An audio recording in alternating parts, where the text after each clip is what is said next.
seconds.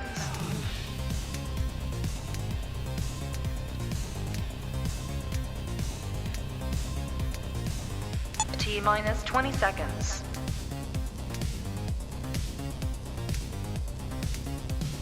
Tiger blood pumping, robot is ready 10, to go.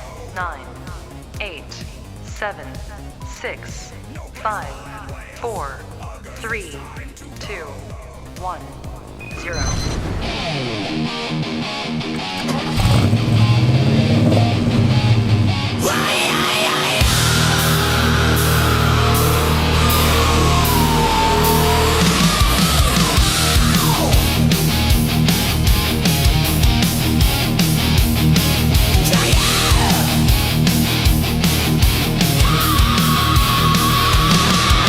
Tiger blood pumping, robot is ready to go.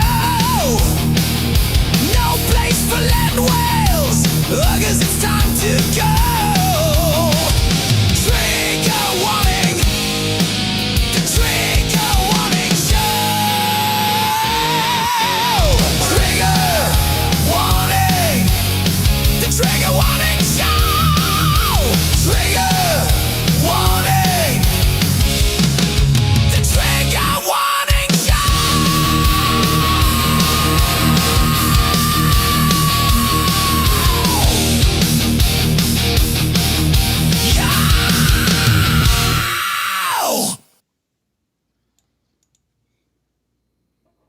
Welcome to the Trigger Warning Show. And again, we've lost people. What is going on with this? Come back, people. Come back to the show. Welcome to the 10th Trigger Warning Show. We're firing along now. It's the most consistent thing I've probably ever done on YouTube is 10 shows in a row. Though we did miss a couple over Christmas, but that's okay. And welcome, everybody. We've got Professor R2. Thanks for being here. Istaphobos. Price of Reason. And Melvin. Melvin, you just got a nice gift there, Robot. I wanted you to know. Oh, we like In the nice chat. gifts. Let me go through. Now, I don't believe. Is it this one? 20 Robot Head memberships. Oh my God. So That's thank the you one. very much. Now I've got to get through this. Dran Iron Knuckles 1617. Have I said that correctly? I think I have. Thank you very much for 20 Robot Head memberships that will go out to 20 lucky people.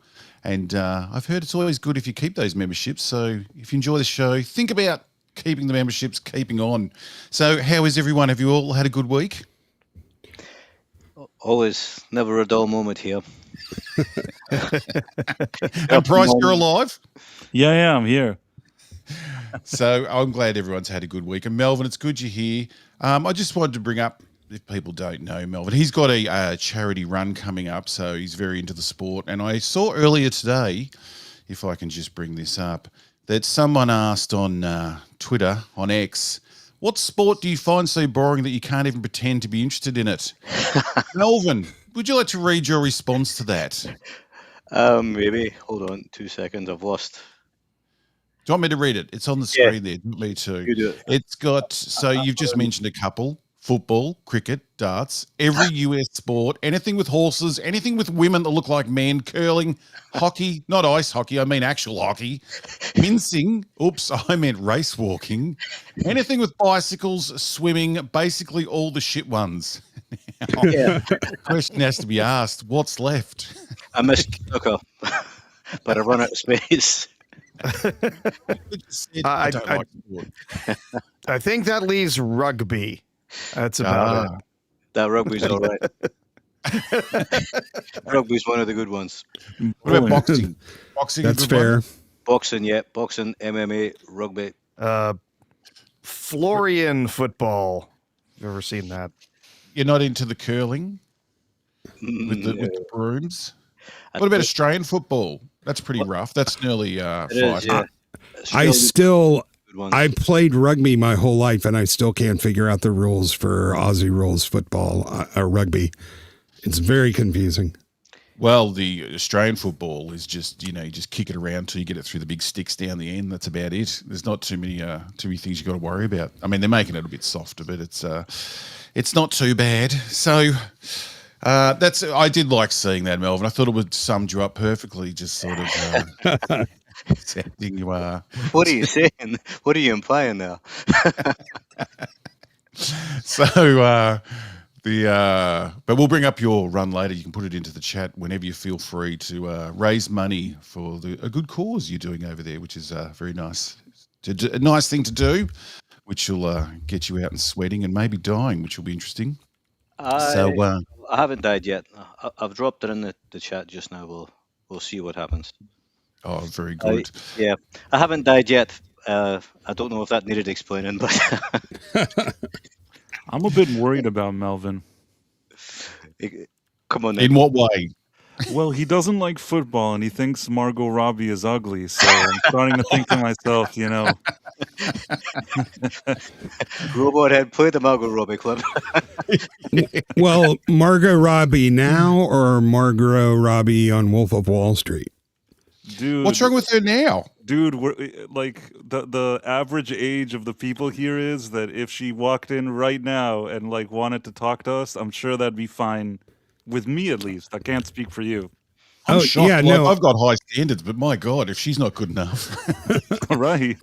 No, I'm not saying I wouldn't, but there is something a little off about her. That's all I'll say. It wouldn't matter to me one bit, but I may get where Melvin is coming from. I think your years of alcoholism has done something to your eyes this time. Oh, most definitely. I don't even contest that. Robbie's gorgeous. I'd let me see. I was going to say I'd fight you all to the death, but one at a time and only if I'm allowed to win.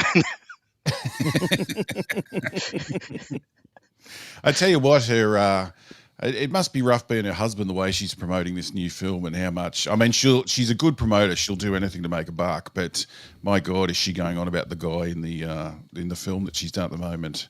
So it's she's fucking in love with that dude. So the husband, I think he's at home looking at the bank balance and not giving a shit. So yes, Esther, you were saying? Oh, also, I forget the guy's name, but his wife is also dealing with seeing her hang on his arm and cling to his every moment as well when they're out and about. Oh, he's married too. Oh, she must be rad. Yeah. Is this going to be the next Mr. and Mrs. Smith then? Well, I think it's just all for promotion. I think Margot Robbie, she got that bloody Barbie film to like $1 billion or something. So I think she's pretty good at the marketing. Let's have a look. Let's have a look at now. Where are we? I've got to go back to this. Sorry, Melvin, we've got to get rid of you there because we're going to have a look at the mailbag.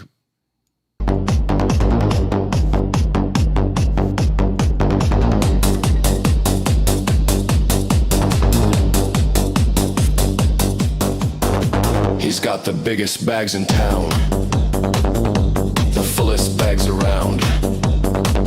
He once slammed them in a door. They drag across the floor.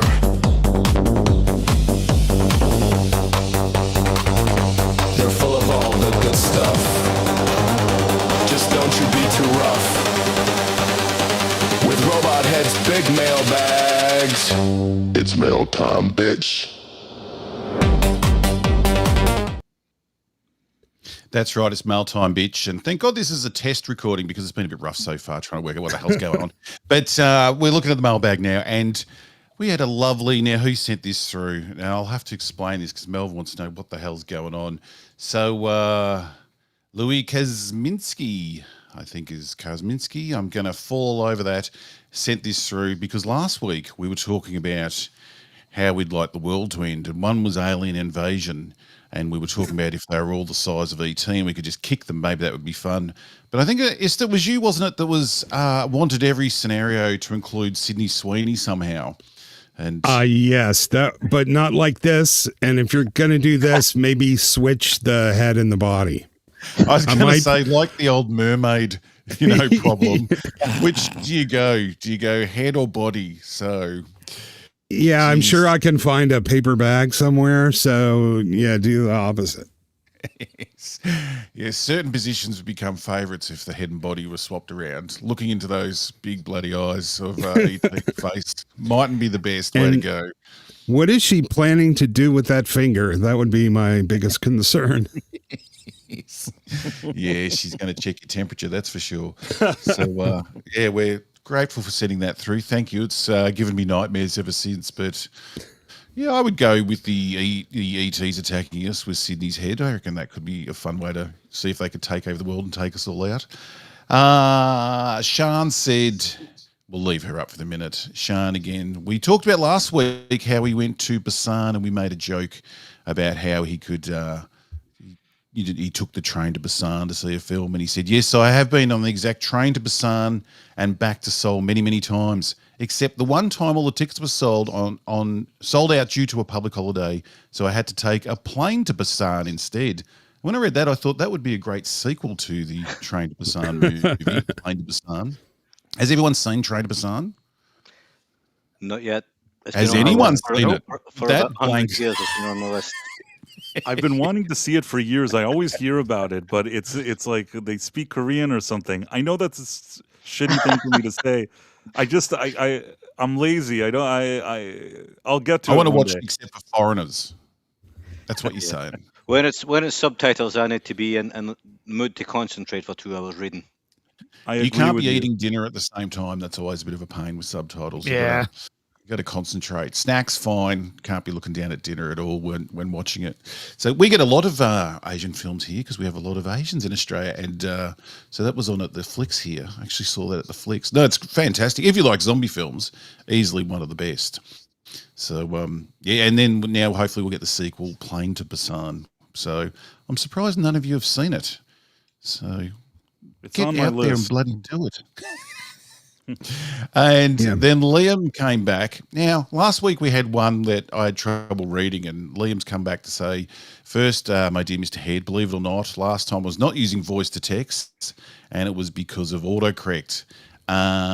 He asked a question about if I was going to do any more Andor videos, and he said we spent so much time talking about the autocorrect text to voice that I never answered that question. So the Andor question. Well, I don't know if I'll go back to Andor. It's hard to go back after all this time, and I don't really want to watch it again. Andor's a touchy one because a lot of people very much like Andor. What's the vote on Andor here? Did people love it, hate it, or didn't care that much about it? It was boring. It was nowhere near as good as everybody claims. I know this. I don't know what's wrong with people. I think we've had this talk before. I think that if you would have I mean, if you, Robot Head, would have edited it, like if they gave you all the episodes and told you to take it from, I don't know if it's like 24 hours of television and make it into like 8 hours of television, I'm liking this idea. then maybe you could have done something good with it. Because there are scenes and beats in there that I think are interesting, but then there's just episodes with so much filler. And every time I say that, people get offended. Like, how dare you say it's filler? You know, if you see some lady dancing at a bar mitzvah for 2 hours, that's filler, okay? I Yeah, could delete those yeah. first 3 episodes. That would be the first edit, would be just to delete those. And people get angry about that because they say, oh, there's information in there you need. But fuck me. Sorry, it was a wedding. It was a wedding. Whatever it was. Was it a sweet 16? I don't even know what it was. Like engagement party. The senator was dancing. It seemed like it lasted forever, and it was like this techno song that it sounds like if you and I now went to a local bar, whether in Australia or where I'm at, that would be playing that song. So why on Star Wars is she dancing to like a techno song at a wedding for 2 hours? You know. It's Yeah. and it's not an interesting one to talk about that much in a video because the things I don't like about it are personal preference. Like it was made well, but my personal preference is I like Star Wars to be Star Wars, the fantasy show. If I want to watch a serious film about espionage and the setup, I'll go watch a better film than Andor. Like look, people are going to be so angry about this. People fucking love Andor. It's fine. It's made well, but it my taste, like I'd never watch it again. And the lead actor, I think's fucking terrible. So that sort of hurts Yeah. as Yeah. well. Agreed. Everyone else It is way more drags. interesting. I didn't mind Diego. Yeah. I thought it was all right. But what I was expecting with Andor was I was expecting something like the Bourne Identity in space. You know, that kind of thing. But it was nothing like that. It was just waiting for something to happen, and nothing did. And For the the Yeah, whole I first could- season, Really, The whole really. first For the season. first. Oh, go ahead. I was saying that about 25% of that show is amazing, and then maybe another 20 setup, but you can easily get rid. That should have been 2-hour movies. Yes. But the way it leaned into the girl boss shit and the berating of all the men toward the end kind of really pissed me off. Plus, there's a lot of stuff that just doesn't make any sense. How did they break into the top secret secure facility to shoot the guy near the end? Spoilers, like there were no guards. There's no one around. This is like the Imperial Security Bureau. But it did have some really excellent, just what's the security check? Just include her stuff and Stellan Skarsgård, and you'd be okay. And Andor just walked around looking confused 90% of the time. So I'm still amazed he got his own series. How they just picked him out to be, you're going to be the star of the series. Yeah. But Yeah, it's finished. I agreed. From a lot of what we saw, I think 2.5 hours of what we got in each season was really good, really well done. Stellan Skarsgård, fantastic. When he's on screen, he's, you can't take your eyes off of him. He has that great speech in the first season. There's the episode in the first season that happens in the prison. I think there's some really good stuff that's done there. Really solid storytelling. It didn't lead to Interesting, but anything, though. The prison didn't come. to but anything. exactly, yeah. It's There's like so much. They were laying groundwork for something to come, and it didn't happen. I It expected didn't. it would run into Yeah. anti-circus again, and what they were making in the prison was going to be important to the plot, And And nothing. then was it wasn't. Yeah, it was the same. Like the first 3 episodes of season 2, it was they just wanted Andor out of the way so they could have the wedding. So they stranded him on a planet, and then they had a 3-day wedding while he's the person you don't invite to the party, right? You don't want him there, so you have the party when he's gone. So they sent him away for 3 episodes. Yeah, and those hillbilly rebels, there is no way they would have made the rebellion that we know. The rednecks hiding in the woods, just call them hillbilly rebels. They were all going to Not die. a chance. the rock, paper, scissors dudes. Yeah, you thought something would have come of that, like a few episodes in, one of them was going to come back and there was going to be an issue. No, but nothing. And it was the same with the prison in season 1. They put it all out there as if it was going to mean something and something was going to happen, but it was only actually to keep Andor out of the way for 2 episodes. And Yeah. we know what happens to Andor. Like, there's no real mystery as to what happens here Yeah. if you think about it. And this, there's no way around this. Diego Luna, I think everybody's going to get upset, or some people will, but I think that Diego Luna, if you give him a movie or a show that's in Spanish, I think he's fine. When there's an actor that doesn't live in the U.S., doesn't speak English, not even as a first or second language, you could tell it's not a natural thing for him, and every sentence that he says seems almost like a struggle to say it in a way. It really hurts the performance. I think Sounds that like maybe he's going to do the halftime entertainment at the Super Bowl next year. Yeah. the- Oh, sorry. Go ahead. I'm just saying that I don't have anything against Diego Luna. I actually have seen him stuff that he spoke in Spanish, and I thought he was fine. In this role, you needed a very. This is just my personal opinion. Even in Rogue One, very American, charismatic type of guy to play this kind of hotshot pilot. I'm trying to think, if you would have given this role to like a Bradley Cooper or something, I think that he probably would have at least created a little more charisma and charm surrounding the character itself. It doesn't help that this thing, each episode is 7 hours of nonsense, and the guy that's the center of everything, he puts you to sleep as well. So it's not a good combination, and it wasn't good in Rogue One either. Yeah, I have a theory that the entire second season existed only to set up that he has a daughter that they can bring in to new movies and make her a girl boss with a connection to the rebellion. Yeah, a new chosen one. Yep. The Bestest girl that ever. worked the girl that worked in the antique store. Looks, I can't remember any of their names. This is so, the one that worked in the antique store. Man, she would have made a good Leia if they wanted to recast Leia for future things. They can't now, but yeah. she would have been fantastic as a Leia. Echo Chamberlain was quite smitten with her. He said she was an 8. Well, Echo, if you're listening out there, Echo, answer some messages and you can come on the show and tell us all about it at some stage instead of worrying about what things happening in America so much. Anyway, we won't get into that, but we'll move on from Andor, but we'll finish on a high because the people that like Andor get very touchy. So it probably is. Is it the best thing they've made? It's like it's fucking light years ahead of most of the stuff they've made. Yeah, not even close. It's the best of like a really bad batch of stuff, though. I mean, the rest had like the rest of it was good performances, and there was bits in there that were really good. It's like the other shows don't even. The final 3 episodes shows you how good it could have been. Yes, because they had talented people there involved. They had talented people there. If they cut it down and sort of focused on those last 3, like we were saying, cut it down to a 2-hour movie or something, it could have been very good. Like those last 3 episodes are very good. Could you imagine some like really top-notch writer sitting there and he's talking to the showrunners and they're telling him what they want, and it's right. We want a 3-episode wedding. The guy's just going to walk out and jump off the roof. Yeah, you know how they were all in. It's just like we got a box of with Star Wars and Disney. We got a box of pack of Tim Tams, and there's one in there that's not busted up and broken. That's Andor. Yeah. You know how they were all in. Or the rest of Star Wars. All of the episodes were sort of grouped in 3s. They'd have this set of 3, this set of 3. And in between, you would say, and in between, Andor went and broke into the Imperial security facility. They had this huge battle that I know you would have loved. And now watch them sitting in the forest. Like the stuff that they skipped to bring us those episodes would have been the interesting stuff to tell a story about.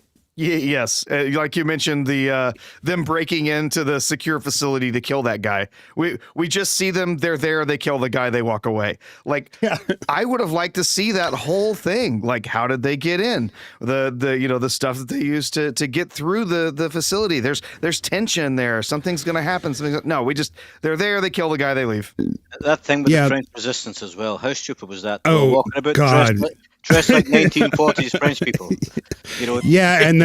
And the girl boss action, and the thing that really pissed me off was Luthen's assistant.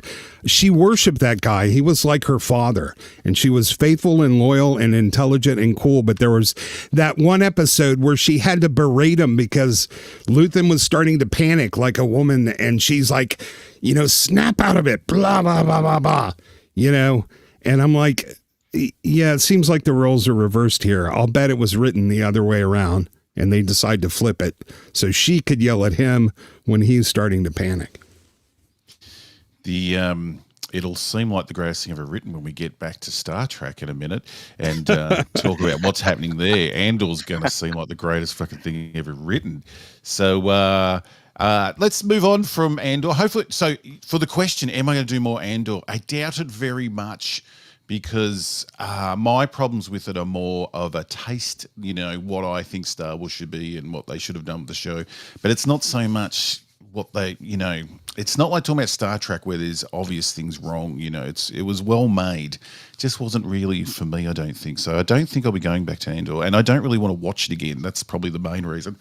But now let's also look at some comments. No, let's not do that. Hang on. I've got to go back because I didn't do the intro. We need this bit first. Me and my comments up the ass. Grifting in the morning, shilling for a movie pass. Living in mom's basement, media literacy out the ass. Subjectivity isn't objectivity, tease, go touch some grass. It's comments of the week.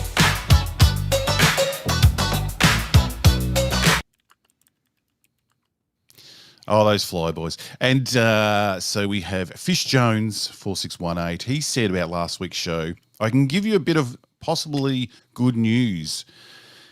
Man, I just want to get the brain in order. This isn't the comment. This is me just expressing that my brain is still in bed, I think. Let's start this again. I can give you a bit of possible good news. Allegedly, the next Star Trek movie slated for 2028, we'll see, will address events and elements from the original track 1966 to 2005 and ignore the Abrams movies and Kurtzman TV shows, because they don't want to pay for the alternate license. So if this is true, they're trying to starve Kurtzman out of existence. One can only hope. Does anyone know if that's true? Well, we don't have any solid info yet. There's been a lot of rumors circulating, different sources. It does sound as though there will not be a new agreement with Kurtzman once he's done with the current shows that he has. It's probably unlikely that they'll can those shows. They'll probably complete them and show them, which means we'll get the second season of this Starfleet disaster. We'll get the next season and a half of the Strange New World show, but that will be it. There won't be any more produced under Kurtzman and his secret hideout production company.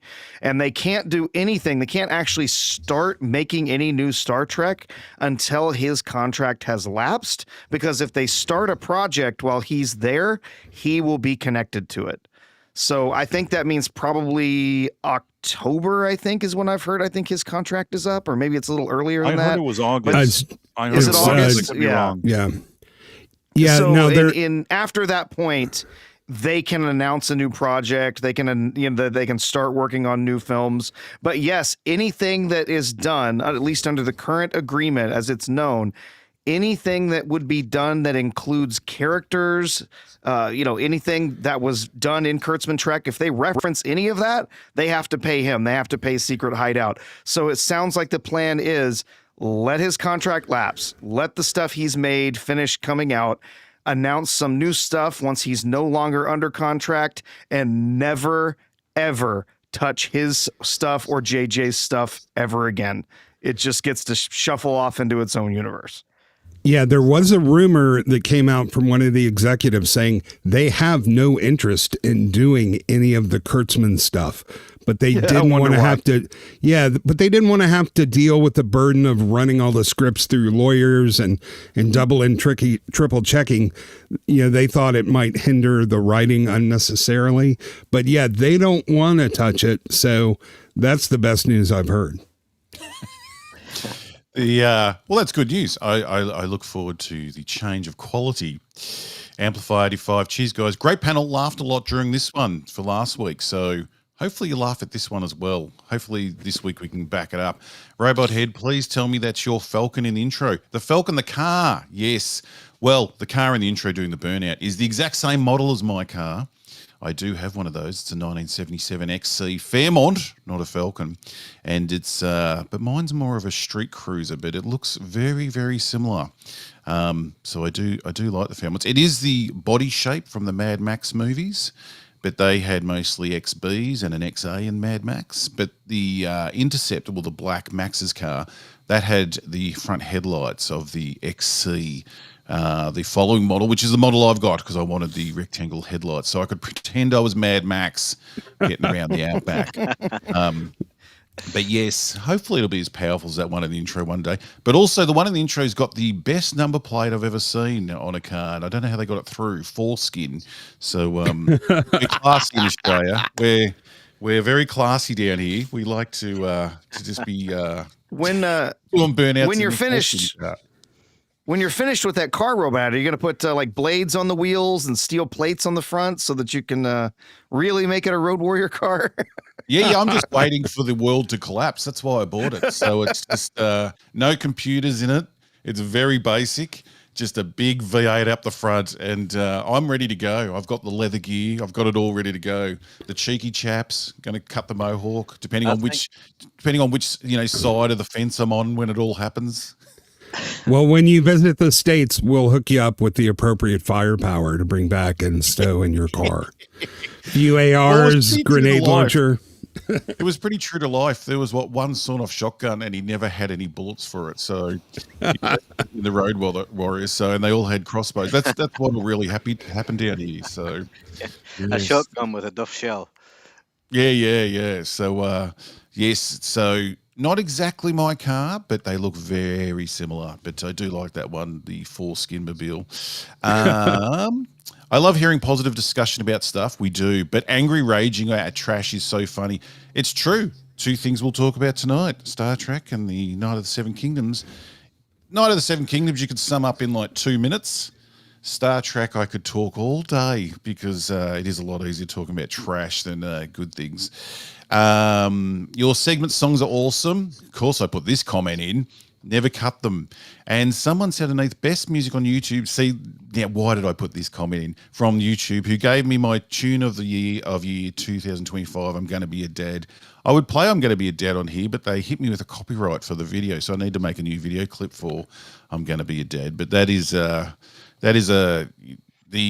lyrics in that are special. I think they're special.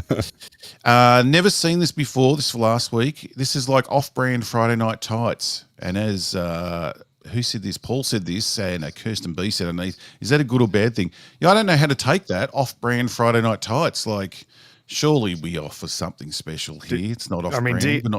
Do you need somebody to like piss in a bottle on their desk to make it not off-brand? Friday Night Tights. Wait, he didn't use the bottle. He just pissed on the desk. So it was, what's his name? The Proud Boys dude, wasn't it? What's his name? Gavin? Yeah, I don't remember. Gavin, that was his name. Yes, I don't think he's been back on, has he? Maybe I should do that next time I'm on there. But yes, hopefully. Just spend the rest of our evening calling each other gay. it'll be FNT. What are you, gay? I would take it as a compliment. I honestly think it was meant as such. I hope so. It was the off-brand part, but hopefully they do like it. And other news this week. I want to get your opinion on this. There was someone said now I asked her if you'd seen Train to Busan, and no one had. What about A Quiet Place? Has everyone seen A Quiet Place? I saw the first one when it came out. I've seen the first two. I didn't watch the prequel. So that's it. That's a yes. Istaphobos, have you seen it? Yeah, but I saw it theatrically when it first came out. So someone put up a picture of the opening where the child gets killed. I'll never forget how far my jaw dropped during this scene. And all I said was, son dies because terrible father is too stupid to keep an eye on him in a world full of monsters. And my God, has that set people off arguing online. Some abusing me, but we're used to that online. That's just normal. But, the bit that got me was, and I'm sure everyone's experienced this, is how many people come back and explain. No, so for anyone who hasn't seen it, they're living in a world where they can't make any noise whatsoever. It's a completely ridiculous setup of a story, which makes absolutely no sense, but it's pretty well made. You can watch it and enjoy it, but it's stupid as fuck. And at the start, they're in a shop. Kid picks up a toy. They take the toy off him.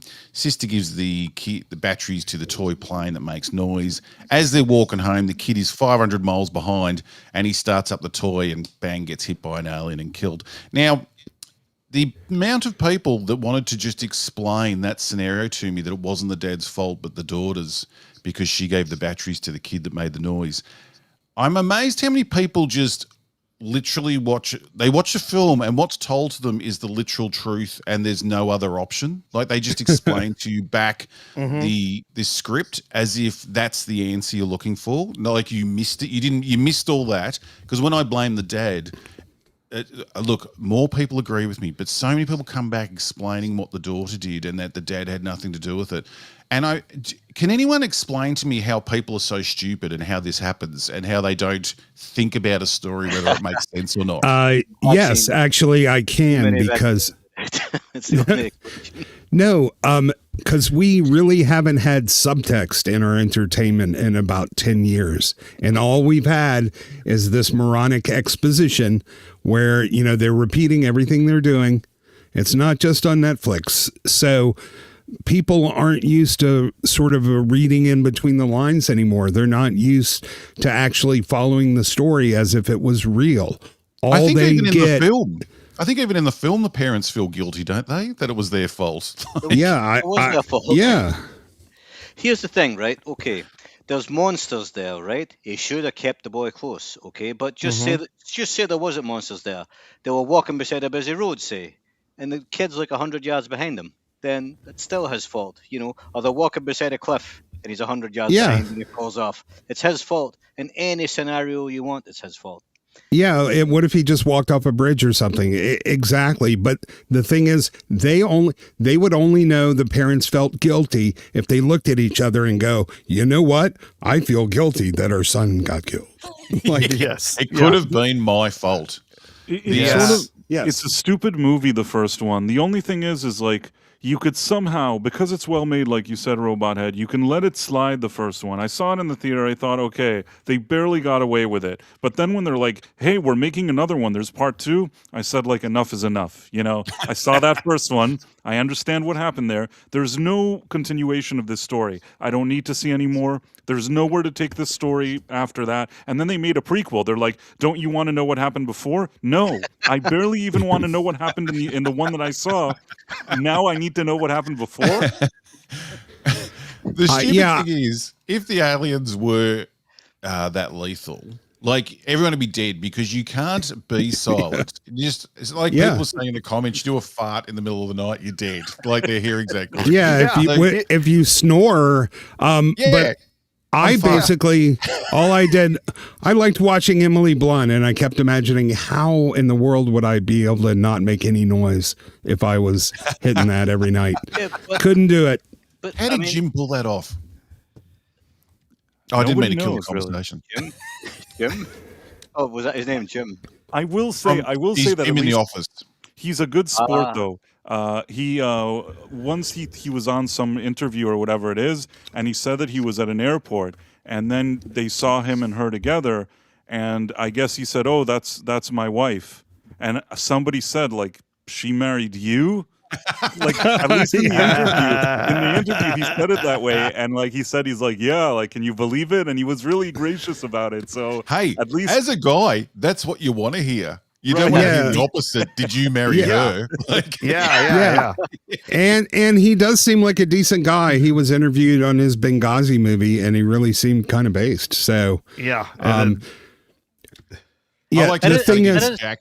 He started getting jacked during the office, so they just gave him bigger and bigger shirts and sort of combing his hair down, trying to make him stay looking like a dork, even though he was turning into an action star.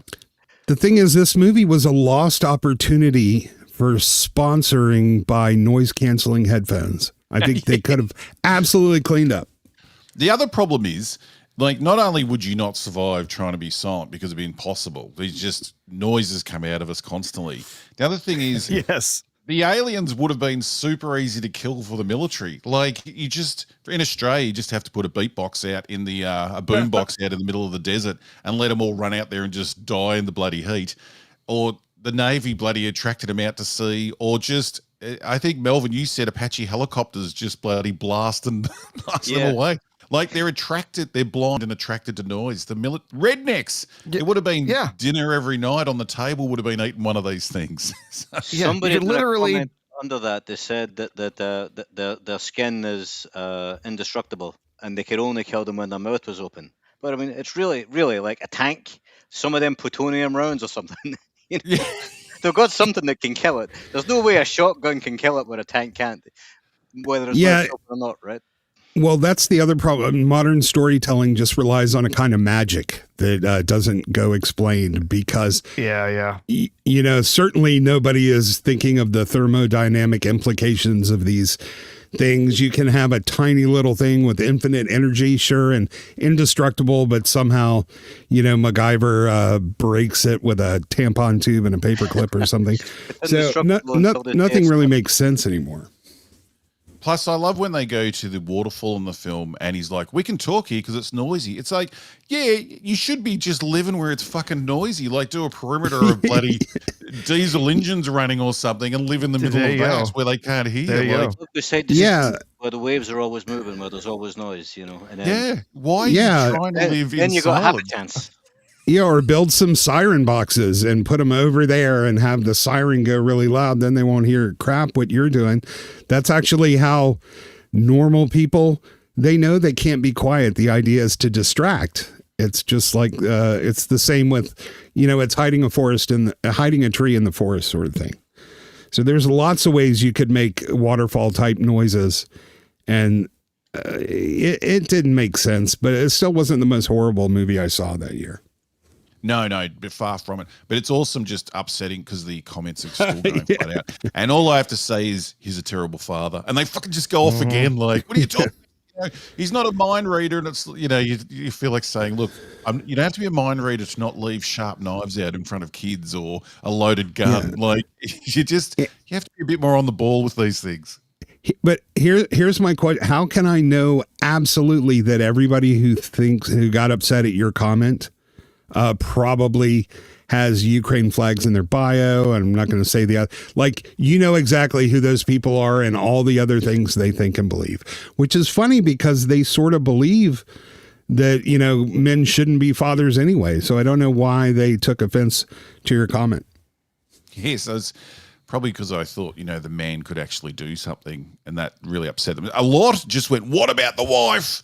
What about the wife? You just fucking, one even said you're a woman-loving, weirdo. What about the wife? She could have done something. It's like, didn't think I'd ever be, criticised for liking women. That was an odd one. Sort of like, you wonder where they're going with this and how you far they want to take bastard, it. you.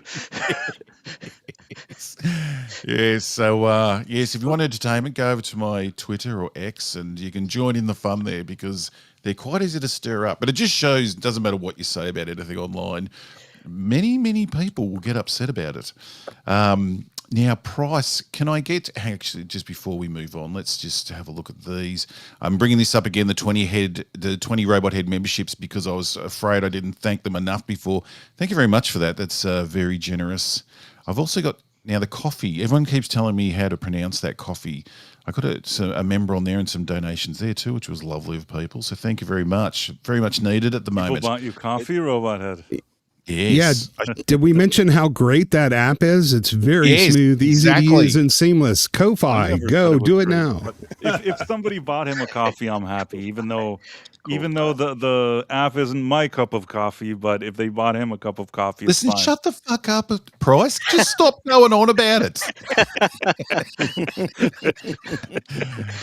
Zadok, 1975, who's a lot nicer than Price, just became a member. I am happy about that. What do you want to give all your money to YouTube? Coffee, they take hardly anything, like 5% or something. You know what? It's not the idea of that coffee app. I just don't like the name of it. I don't like the way it's presented. I guess I don't like the branding. But we went through this, Price. Stop telling people every week. All right. But I will say I'm retracting all of my statements. If it's good for you, then I'm happy. That I'm okay with it, and I will no longer criticize the app anymore. I like this new you. Now, yes. Well, Price, I think you have seen this film, Sean 4680. Lovely Sean. I would say this every time. Long supporter of the channel, $10 Australian, which I can put towards buying the armor for the Ford XC for when the end of the world comes. I saw We Bury the Dead last weekend in Brisbane, a place I've spent less time in than, how do you say that? Reykjavik. It starts with everyone in Tasmania being killed by an American superweapon in the first minute. Now, is this the one with Daisy Ridley in it? Is that yes, it is. I've seen it. I thought you had. What did you think? Did Sean tell us what he thought of it? He just said he saw it. There's another one. There's another super chat after. He might have. So I'll wait to see what he says before I say what I think. Sean back again with another. Won't do a coffee again. Let me wait. About how us mainlanders would react to the death of everyone in Tasmania, and felt bad because I suspect, even though we'd rightly think that was very unfortunate, we'd then go on about our day. Yes, that's probably a good point, actually. What did you think of the film, Price? Was it any good? I mean, no, it wasn't good at all. And the thing is that it's super boring. There's no stakes. You don't care about anything. It's like the whole idea is, I'm sorry, can I spoil it? Or it's already been a while. Can I just say in a few sentences what it is? Ask the chat.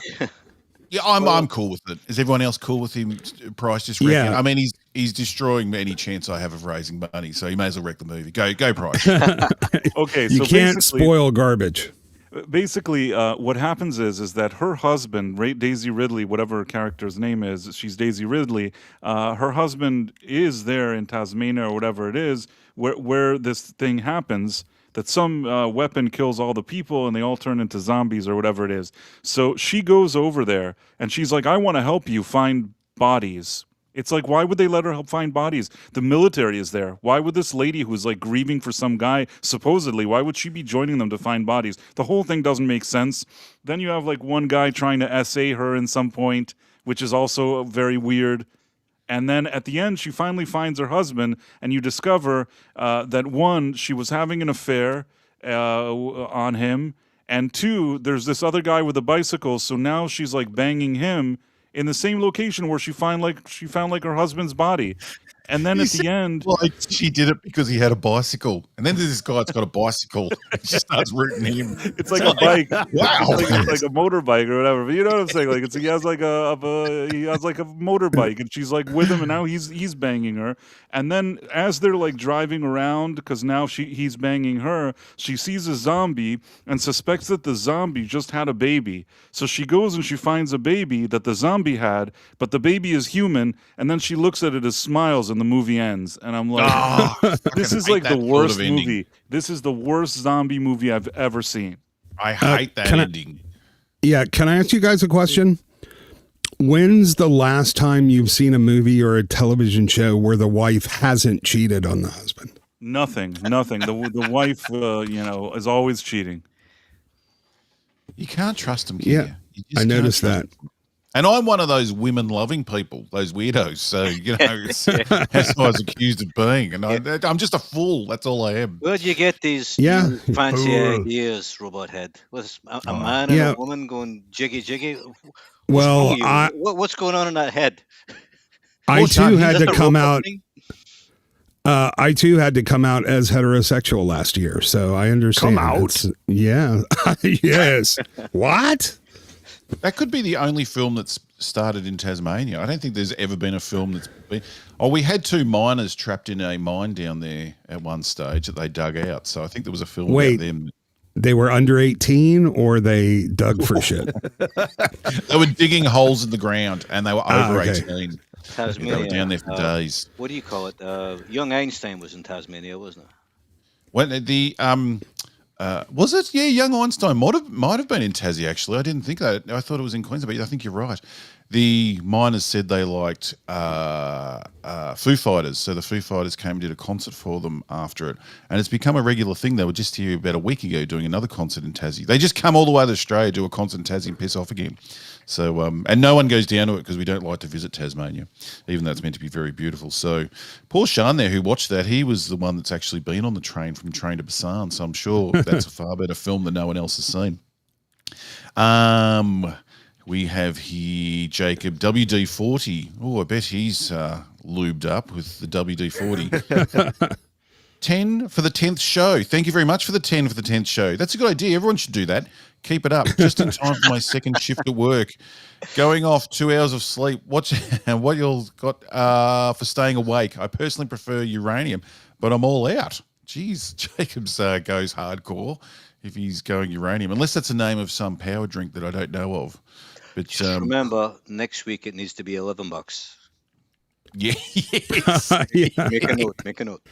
That's true. The math on that works really good in your favor. I'm telling you. In the end, it'll be amazing. Thank you, Jacob. Yeah. Thank you very much. And I think there's another one here. Let me just scroll down before we move on. $5 from Sean again. I actually quite liked it. I remember a different film to price, but I'll have to put it in an email because I can't afford a super chat a full reply.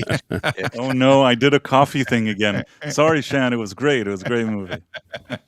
No. He replied to correct you. So, no, I want to see it now that it starts in Tasmania. That would be good. But while we are talking to you, Price, and films you've seen, now we don't need a big one here because I think most people want to see it. I won't do spoilers.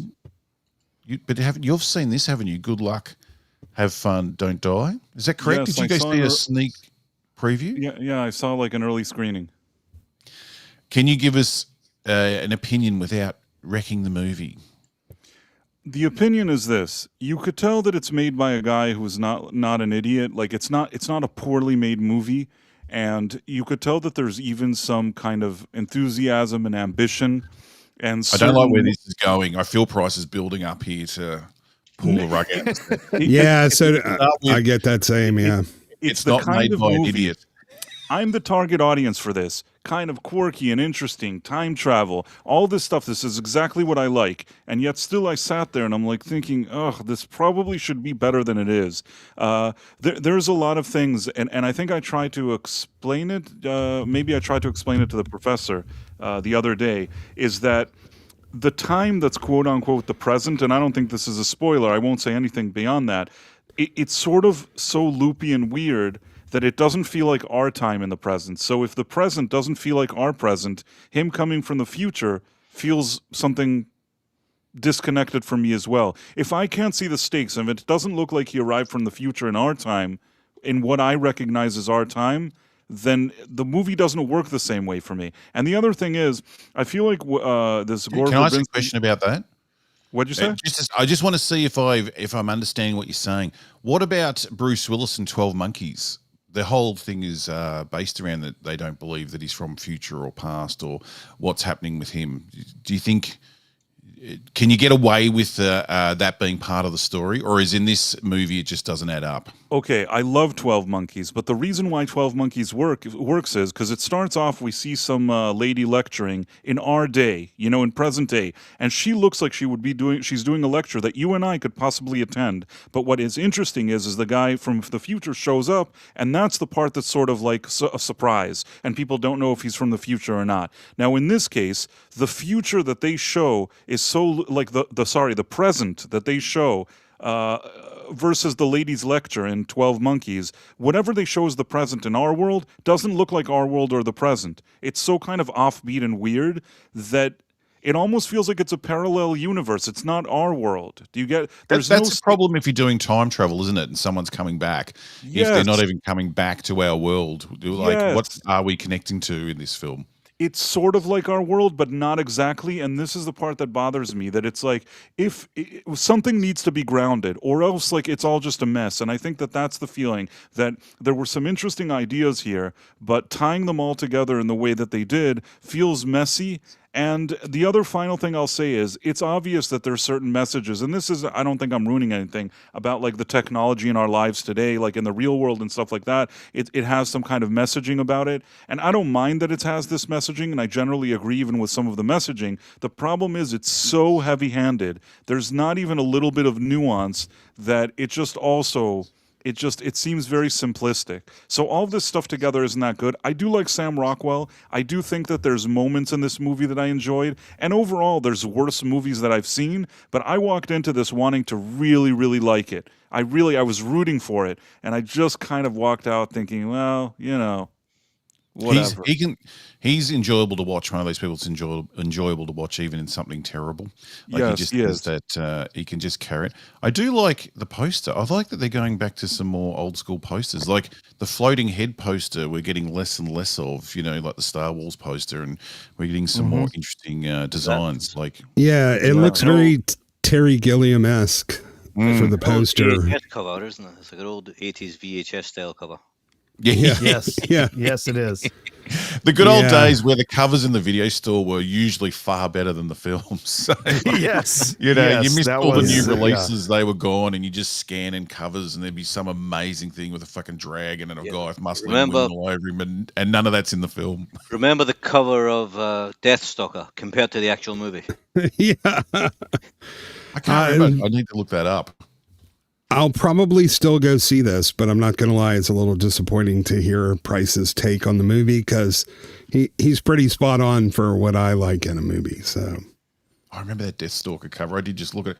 If I was smart, I could bring it up quickly and show everyone. Well, Price has been told he was wrong once today, so maybe he's wrong again. But I trust him. If I had to watch one movie, either this or the one with Daisy Ridley, this movie is better. Meaning, like, the Daisy Ridley one is just a waste of time and space, and it's just idiotic and dumb. This one has people that have invested time and effort into it. It's not garbage. It's just such a missed opportunity and not good like it should be, in my opinion. I feel for Daisy. You can just imagine her on set, and she's out in Australia, in Tasmania, where no one visits, and you can just see her sitting there going, "So, anyone like Star Wars?" You know I'm going to be in another Star Wars movie, don't you? Like, she must just be thinking about it constantly, like the next Star Wars movie where she's going to get a proper paycheck and, you know. I wish I was in a movie with her so I could tell her what I think of the movies. I want to be able to tell her the truth. I want to tell her like all the problems with it and just explain to her that I don't necessarily have any ill will towards her, but the movies are so bad and like she has to understand why she's in the predicament that she's in. And this is a bit of an in-joke that I don't know if we should explain, but that's another Jane Seymour moment in the future. Is going to be Daisy Ridley's going to be like, you don't have to be around me, just leave me alone. Chris, you're not supposed to tell women the truth until the next morning when you're leaving. Thing is, movies. I totally understand where Price is coming from. Like, if you can't really connect to the present day moments of this film, it's going to seem a little disconnected and maybe not as relevant, but I still want to see it, and maybe I can still get some entertainment out of it. There's another super chat here that I should have brought up before I said that, because I said that, then read this. Price, look, Melvin D, he's a lovely guy, Melvin Deeply, if anyone's ever met him. He's fantastic.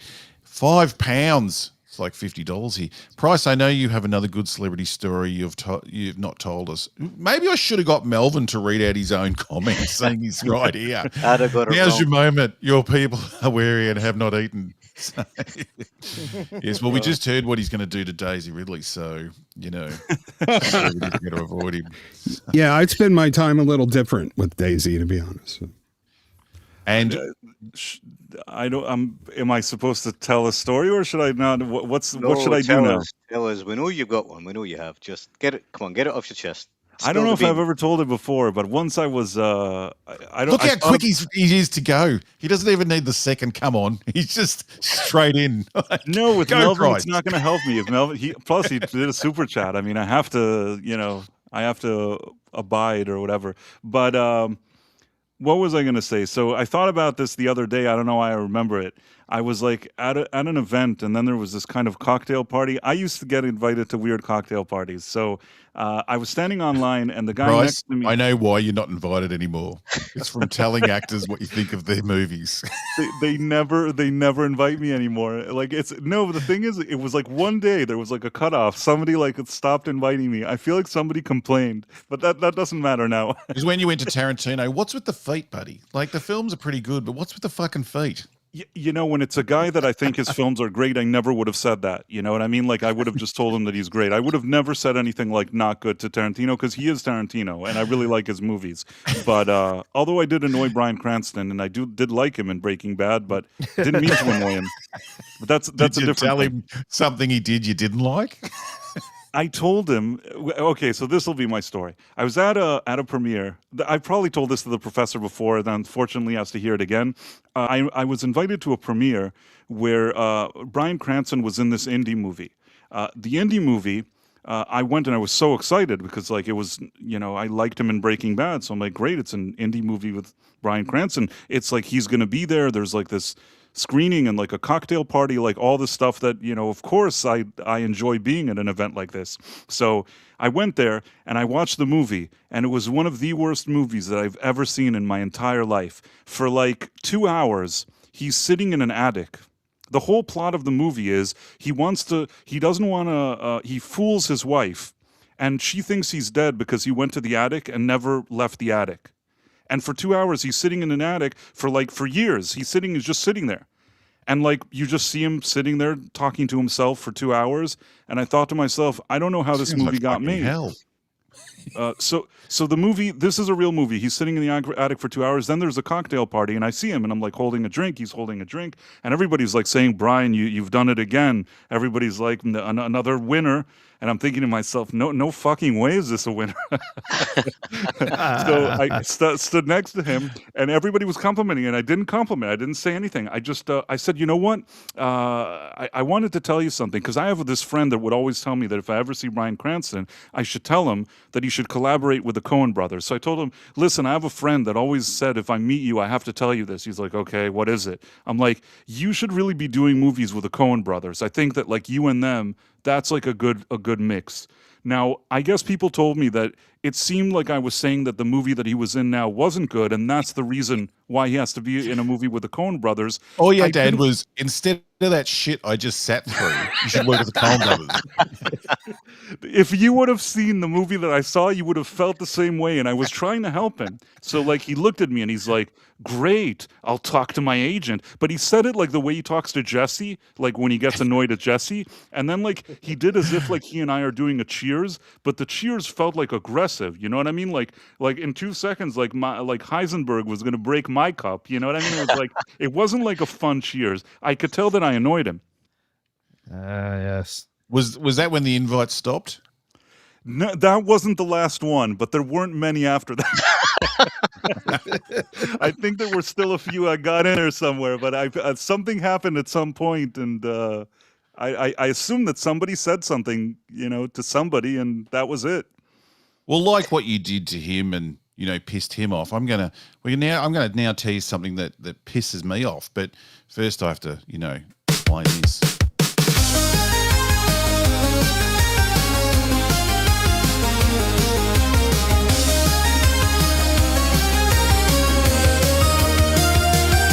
Well, do you know what pisses me off? I wonder if you do. I tell you what I think, perhaps it pisses you off too. Let's get down to what pisses me off. Yes, what pisses me off. And did anyone see this? Because it'll lead into Starfleet Academy that Roger Avery just confirmed every Star Trek fan's worst fears on the Joe Rogan Experience. Avery, and like Avery's been involved talking about Tarantino, some very good films. Avery offered to work on Star Trek for free and was told no. Avery says Alex Kurtzman didn't want anybody who had any kind of fondness for the original show. He wanted to do something new and create something new. Can you fucking believe it? We can believe it because we've seen what Kurtzman is making, but just to have someone straight out come and say he didn't want anyone that had any fondness for the original show. What is going on in Hollywood, people? What is going on? This is the same kind of thing that we got from Kathleen Kennedy and everything that was happening with Star Wars. They did not want anyone who had any experience, background, knowledge, anything that had to do with Star Wars. We saw the same thing with Marvel too. And Rings of Power, they didn't want anybody that actually loved Tolkien's work or had any connection to the film trilogy. And they had a lot of people offering to help on that too. It's just insanity. Even saying they'd work for free, like someone that's an established filmmaker, like not even hearing ideas from them, just like, no, we don't want anyone with any fondness for it. It's just, we see the results, which we're just about to talk about, but it's just, I can't believe the world we're living in, that this is how they think. It just, how did these people get in the positions they're in, that they have control over things like Star Trek? Well, hopefully we just heard maybe not for long. And this is the attitude they have. It's mental. Well, you have to understand, they don't like the original IPs. They're resentful of them. They think they can do it better. They feel their mission is to fix them, to take out all the patriarchy and all the toxic masculinity and all the Istaphobism in it. So they see it as their job to go back and correct past mistakes. But they range from disliking to, desperately resenting the original properties. What perfect people to have. Just before we go into the show, the zombie show was shot in Western Australia because they couldn't afford Tasmania.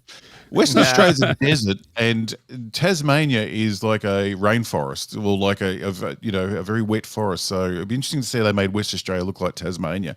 Tasmania never sees the sun, and West Australia is only in sun the whole time. I used to work in Western Australia. It's actually nice and cool if you go further south.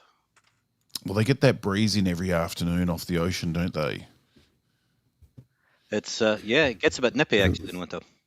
I don't know what's going on in the chat, but someone just said, "I've never peed on anyone interesting." You have to see Esther's comment before that. Yeah, I have back some clarification to what's going on in the chat. Yeah, it makes more sense with context. Yeah, I peed on Don Johnson's shoes once. That's probably my most interesting story. I was saving it for when I start my channel. But. Was Price next to you telling him who he should work with to improve his career while he pissed in his shoes? Funny you mention it, since I don't know what Price looks like, he very well could have been next to me. I don't know. But let's get into the garbage. Let's get into. That they like the movie with Bryan Cranston in the attic. I'm sorry if it's fine if you liked it. I don't know. What can I say? It sounds like shit. It sounds horrible. Robot. Trek. Oh, okay. Yes. No, go. The other part you asked was like, how did these people get in the position where they, got in charge?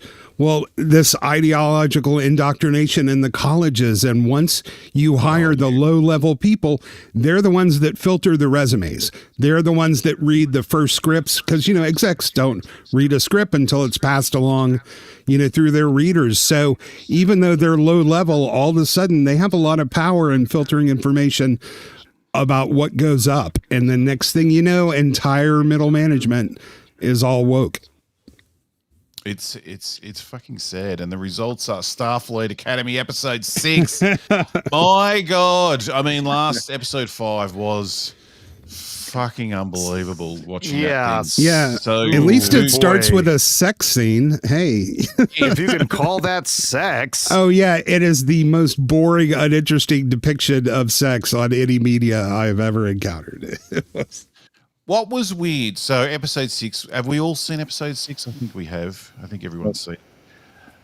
Why they do this, it's not just this show, but they'll be having the sexy times. And like you said, it was fucking boring. Look at them. Not no sweat, nothing. They're dry as fuck. And this is after they've had sex. And then she starts talking about the other creatures she's had sex with, and unbelievable, yeah, because every man wants to hear that. Yeah. Then whisper to him something that another creature did to her, and she's going to do to him, and it's like, no, you know what? That was actually in my notes. Like every single thing that they can do some kind of cucking or making a guy look stupid. Even while he's like banging her, while he's like pumping, she's like, there was this other guy that was banging me. It's like, lady, shut the fuck up. And look at that. I resent that, Price. There was not one pump shown in this episode. No, they know. That image, it looks like she's pumping him. So sorry, you're right. Yeah, in the future, sex has no movement whatsoever. It's just woman on top, definitely, and then she stays completely still. But I'll tell you, unless you're James Gunn, no guy wants to hear about all the shit his wife has done with all of her previous boyfriends. While you're in bed, and she looks like that. She's not. There's no sweat. She looks like she hasn't done anything, and then she goes, "You know what this other guy used to do? Like maybe you can give that a shot." They dance around and spray milk on each other, and then his parents come in, and family members. And fucking mental. They did have a deleted scene where she mentioned her boyfriend had a finger that lit up, and he used to put it in. Is that the ET thing? Yeah. That was a stretch. And also, again, like these fucking writers.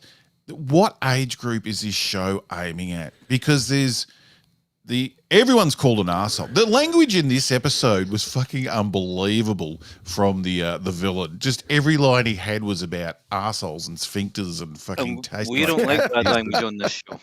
Yeah, I counted 4 assholes. I'm not sure if they said it more. I think I stopped counting. But like, that's what you want to hear in a Star Trek show, really?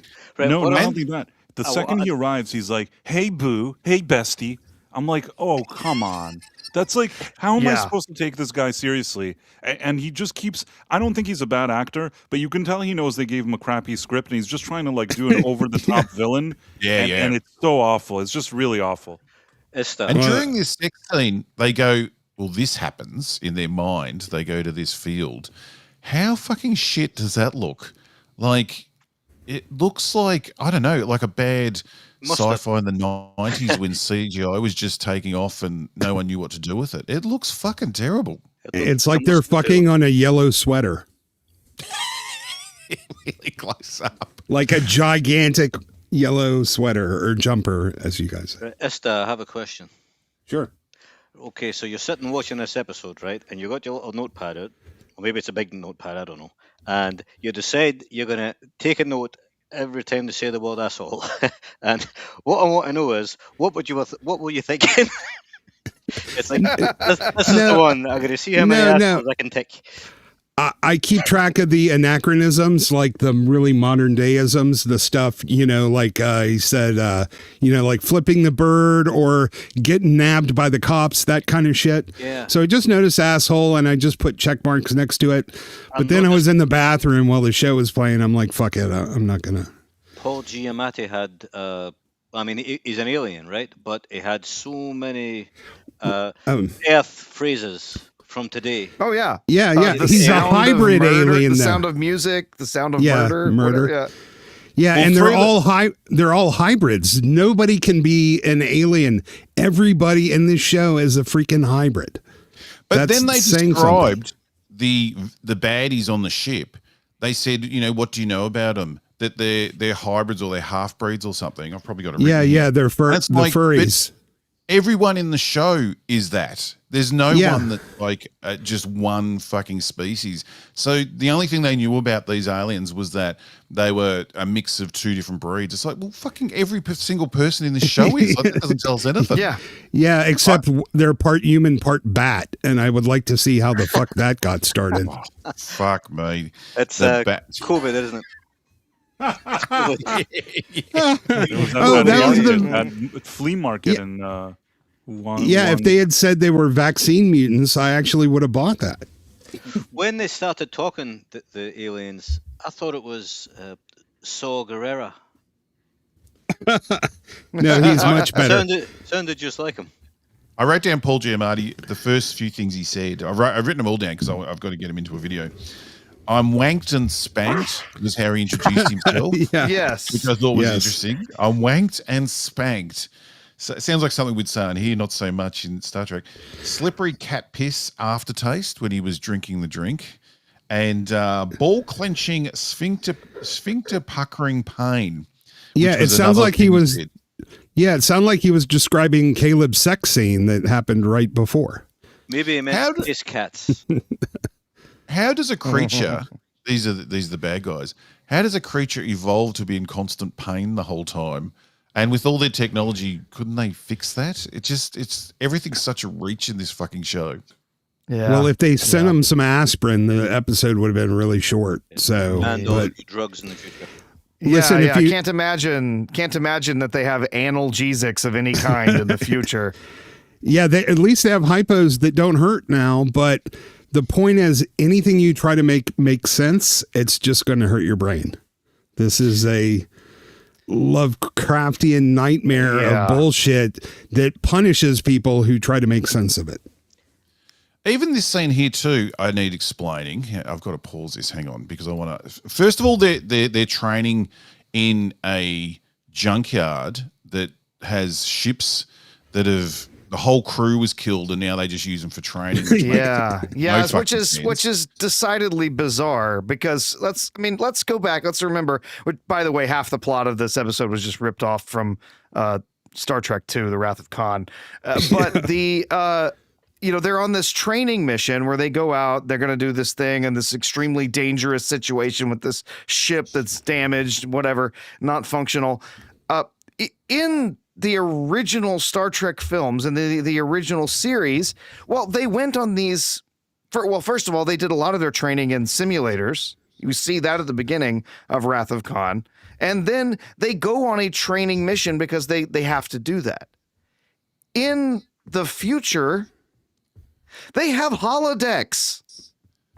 Just go on your training mission in a holodeck. There is no reason. So fucking dangerous. Exactly. Well, there is absolutely no reason at all to put your cadets in this kind of danger for a training mission. Put them in a damn holodeck and do these training missions. Yeah, well, that's why I thought that it was all a trick, that it was all a training mission because they needed them to think it was real. But, that would have been too sophisticated for these writers. But then they bet. So they've been going on to that ship for years. Then they have a bet that our hero can start up the engines within 2 minutes or something. Like, can we just have a bit of excitement? Maybe give him half an hour or half a day or something. But everything's got to happen so instantly. Like, we're going to go in, and he instantly starts a ship, and they've had a bet on him because, you know, these kids are so fucking amazing that, you know, all the superiors think they're so good. We're going to bet that they can do something so quickly. I think it was 65 seconds. That he had. Enter a ship, find out what the problem is, and fix it. Like, you could give him a day, whatever. Like, just give him some time, but 2 minutes or whatever it was from entering the ship to fixing the ship, and it's like, fucking. And why does this thing look like it was designed by xenomorphs? Isn't this a Federation ship? Yeah. You know, they have these weird round organic tunnel. Like, isn't it only supposed to be like 100 years old, 150? How old is this ship? Yeah, I think they said it was like 120 years or something. Yeah, they come up with their ideas. It's like, this is one of our ships that's crashed. Okay, that seems pretty simple. It should look like one of our ships, but maybe darker. There's no lighting and there's walls wrecked and things. No. We'll make it look like a completely different fucking ship that we've never seen before. That looks like it's out of Alien because Alien's creepy. And it's like, okay, we'll do that then. And it's like, no consistency or any, just sticking to their own story.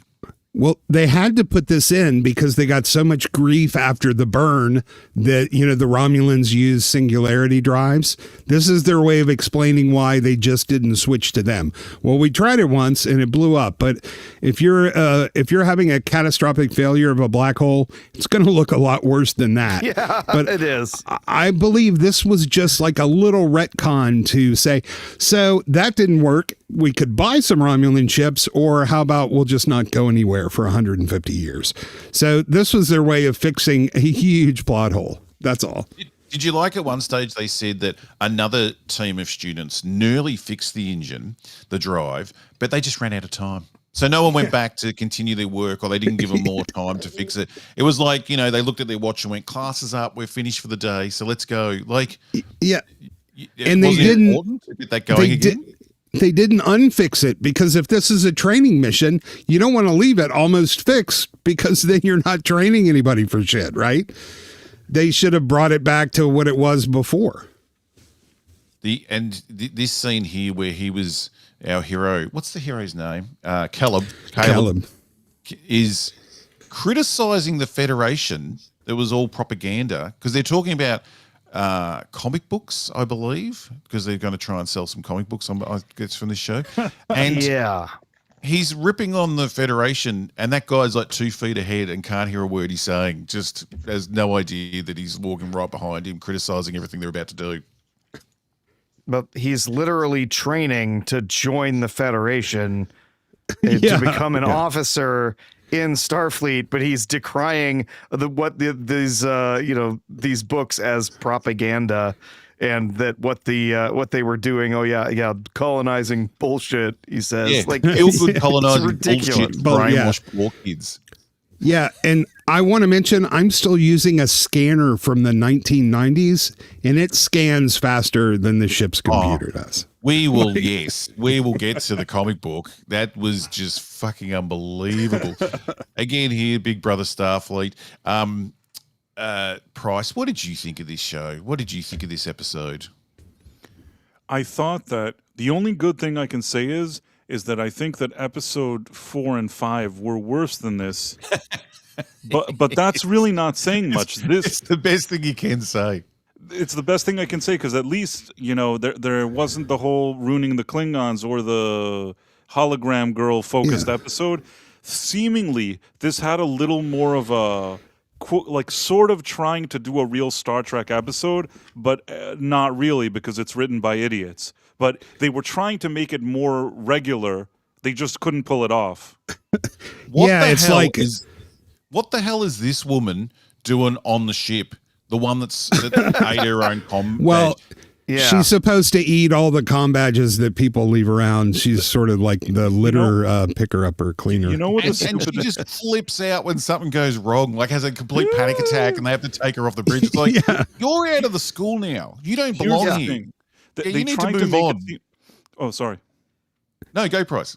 I'm going to say that they tried in the first episode and until now to make, when you see her, to make it seem like she's on the spectrum, but they're trying to show that they're inclusive and they're like, listen, she's on the spectrum and has maybe autism or whatever it is. It's good that she's here. But then they actually, they don't make a good argument for the case they're trying to make, because here, the first sign of trouble, she's like, he's dead. It's like, and then they're like, take her to sick bay immediately. It's like if she can't sit there on the bridge when there's some kind of conflict, and if somebody dies, if she has a meltdown, she shouldn't be here. She should be escorted off of this ship, and we should never see her again.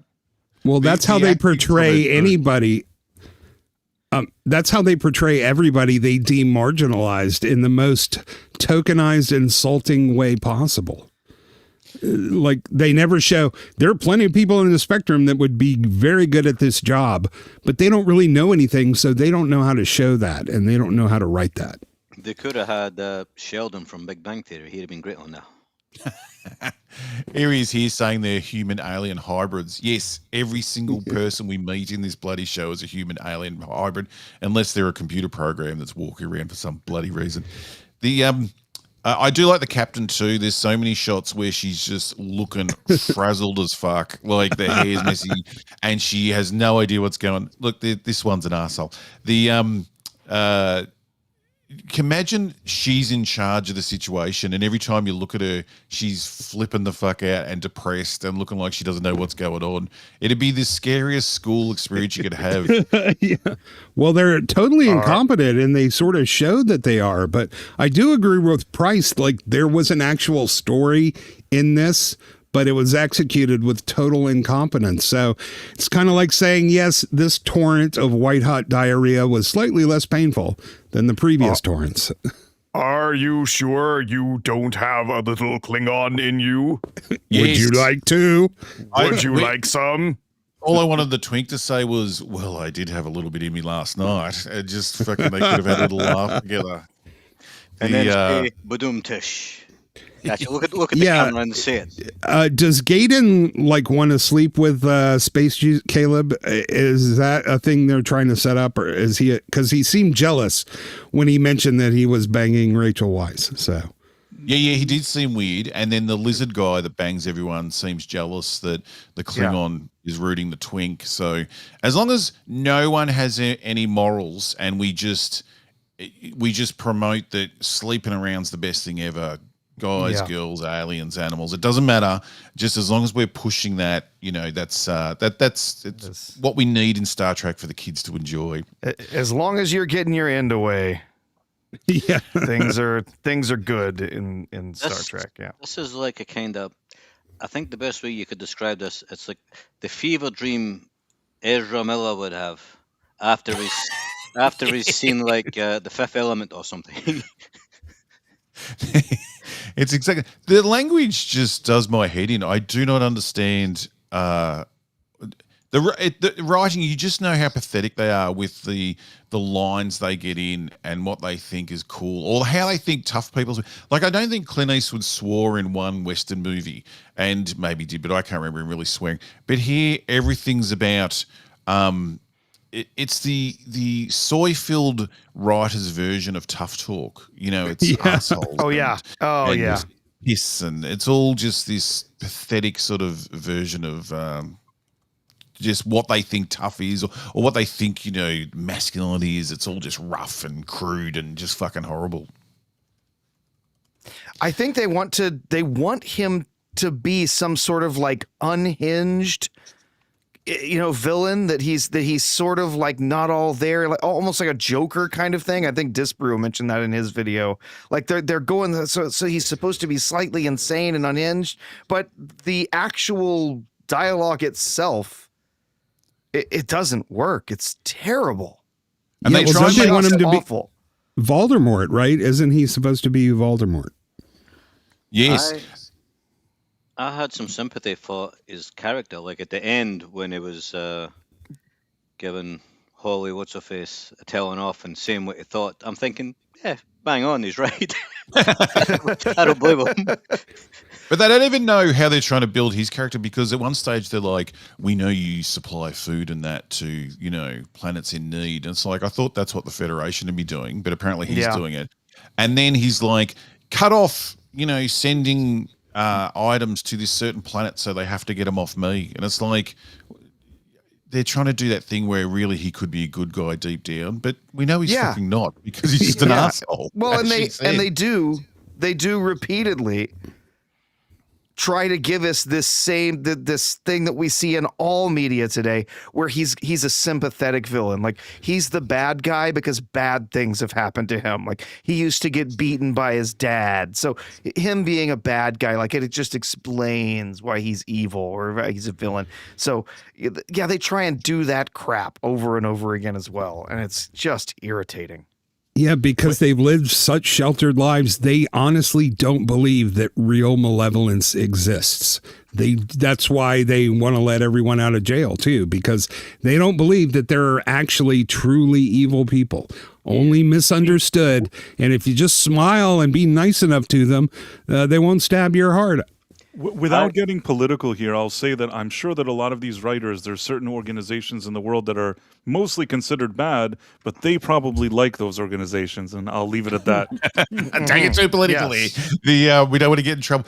I do like when they're writing, it's more important to try and get a meme in, and there's the Mad Men meme where, the guy says you're a prick and this and that, and what's it, Draper? Says back to him, I haven't thought about you at all. And in this, we had the villain saying, I've been thinking about you a lot. And she's like, I haven't thought about you at all. And it's like, bitch, we've heard you fucking talk about him for 4 episodes or something. Like, you've thought about him constantly. What are you talking about? I haven't thought about you at all. Like, you've talked about him in every episode. So, yes. And we know all this could have been avoided if they just picked him up when he was floating away in that little escape pod in episode 1. But that wasn't as important. He slowly escaped. I have another question for you. Basically, they're like, how are we going to get him? So that admiral guy is like, oh, well, we have our intelligence. They already know where he is. Well, if they know where he is, why don't you just go arrest him? Put him in a cell, put him in a cell and tell him, listen, buddy, you're going to tell us what we want to know, or else you're screwed. We're going to keep you here forever. You know what I mean? Like, where's the leverage? He just walks on the ship. He walks around. He's drinking champagne. What the fuck? This would never happen with Kirk. You know what I'm saying? This would never happen with any other captain. You think it would happen with Cisco? Even Archer, I remember, had he had some guy in some cell and he was torturing him. Like, you don't just let a guy walk around freely on your ship. I can think of 5 different in-canon Star Trek ways they could have handled this problem, this situation, without having to reach out to the galaxy's biggest criminal from their point of view. I kind of see him as a good guy, but that's just me. There are so many ways they could have dealt with this, not the least of which it shouldn't have even happened. This show's not fixable. No, it's not. It's one of those things. You see people doing this a lot. I've watched a lot of videos on this where they go over something like The Force Awakens and then they say all the things that they would have done differently. And you're thinking the only thing that really needed to be done differently was you shouldn't have made it at all. Start again from scratch. It's like you can't fix it now. It's already left out like a bad taste in everybody's mouth, and that's what you got here. There's nothing you can do to fix this. It's done. Just after Price saying what Kirk would have done. I missed this super chat. This is very early on for Mega Spidey Man. Hope he's still around for £5. To all fave ST Captain and why. Ideal place to live in Westeros and why. Howdy, Ista and Price. There you go. You got a special shout out. Oh, so favorite captains. Well, F me and Melvin, I guess. Yeah, and me. Yeah, I talk to this guy all the time and not even a hello. So Star Trek captains, do we have favorites? Kirk, obviously. Yeah, I'm at Kirk. The OG. Yeah. How do you trust him? He's just amazing. He's amazing in every way. Yeah, Kirk, and then his close second for me is Cisco. I really do like Cisco as a character and as a captain. I like him too. Yeah. Kirk is like TJ Hooker in space. There you go. Isn't it the other way around? No. Interchangeable. He gets a bad rap, but he's not really a womanizer. He cares mostly about his ship. He's very thoughtful, clever, strategic. He's an excellent captain, and he doesn't have a little bit of stick up his ass like Picard does. I love Avery Brooks, although, I thought he was a little soft for Cisco, but it's got to be Kirk, man. Yes. Who was the guy that got killed in Strange New Worlds? The captain that got killed in that. He was quite good. Oh, Pike? Not Pike, the other guy. There was a guy on it for a couple of episodes and he got killed. Was that in Picard? The blind guy? No, he was the engineer. Yeah, Picard. Sorry, it was Picard. Yeah, it was the guy in Picard. Oh, yeah. Yeah. Yeah, but I mean, he was no Kirk either. In fact, their little Three Stooges plan to steal a ship, he fell for. So, I'm not giving him up. See the first episode, the first season of the one with Michael Burnham. And you had Jason Isaacs was the captain. I thought he was really brilliant in that role. And then they made him into the bad guy. And I thought, you know what? You could have a show just with him in it, even as the bad guy, because it was really good. I thought, anyway. But that's... I'm guessing nobody else did. Okay. No, that's more Jason Isaacs and not how they wrote the character, I believe. Like, I don't think he was written in any kind of special way. It's just Jason Isaacs is that good an actor. Here's a question for the panel. Would you like to see William Shatner come back, not as Kirk, but as Denny Crane in space? Oh, yes. Yes. Yeah. I'll play Denny Crane anytime. Denny. Yeah. Melvin, take my money. Yeah, absolutely. We can Denny do Crane. with the AI. We better be quick. He's getting on. Just quickly, Sean said again, Train to Busan already had a sequel called Peninsula. I watched that and I can't remember one bloody thing about it. So, but I do know I've seen it when it came out, but God, I cannot remember it. So I'm guessing I didn't enjoy it as much as Train to Busan. Sorry, you were saying, Ista. Oh, we didn't answer his Westeros part of the question. And I was going to say, do you remember Roz from season 1, the redheaded hooker? Oh, yes. Her house. That's where I want to live in Westeros. Did she cop it? Joffrey killed Did Joffrey? Didn't he on the bed with the crossbow? Is that how she went? Yeah. He shot someone with a crossbow against the bed. I think it was her. Sounds right. Yeah, that's when I stopped watching. Yes, I want to live where the most wenches are and where it's sort of nice and not so muddy and covered in shit. So I'd be like across the sea where all the maniacs live. That seems like more fun. And the weather's better. Hey mates, awesome crew for the real head case for $1.09. Thank you very much. And we are an awesome crew. We're not cheap Friday night tights. We're fantastic over here. We offer so much more. Yeah, they actually copied. Not the same thing. They actually copied us. It's just you saw them first. Not Exactly. cheap.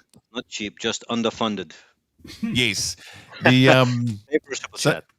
Going back to what Price was saying about this show, how small does the Federation feel in this show that the school is virtually running the Federation now? Like when the baddies turned up and kidnapped the kids, wouldn't the Federation just turn up and take over at that stage and get the rest of the kids out of there and the whole school away from the situation and take over and try and fix the problem instead of the school fixing the problem?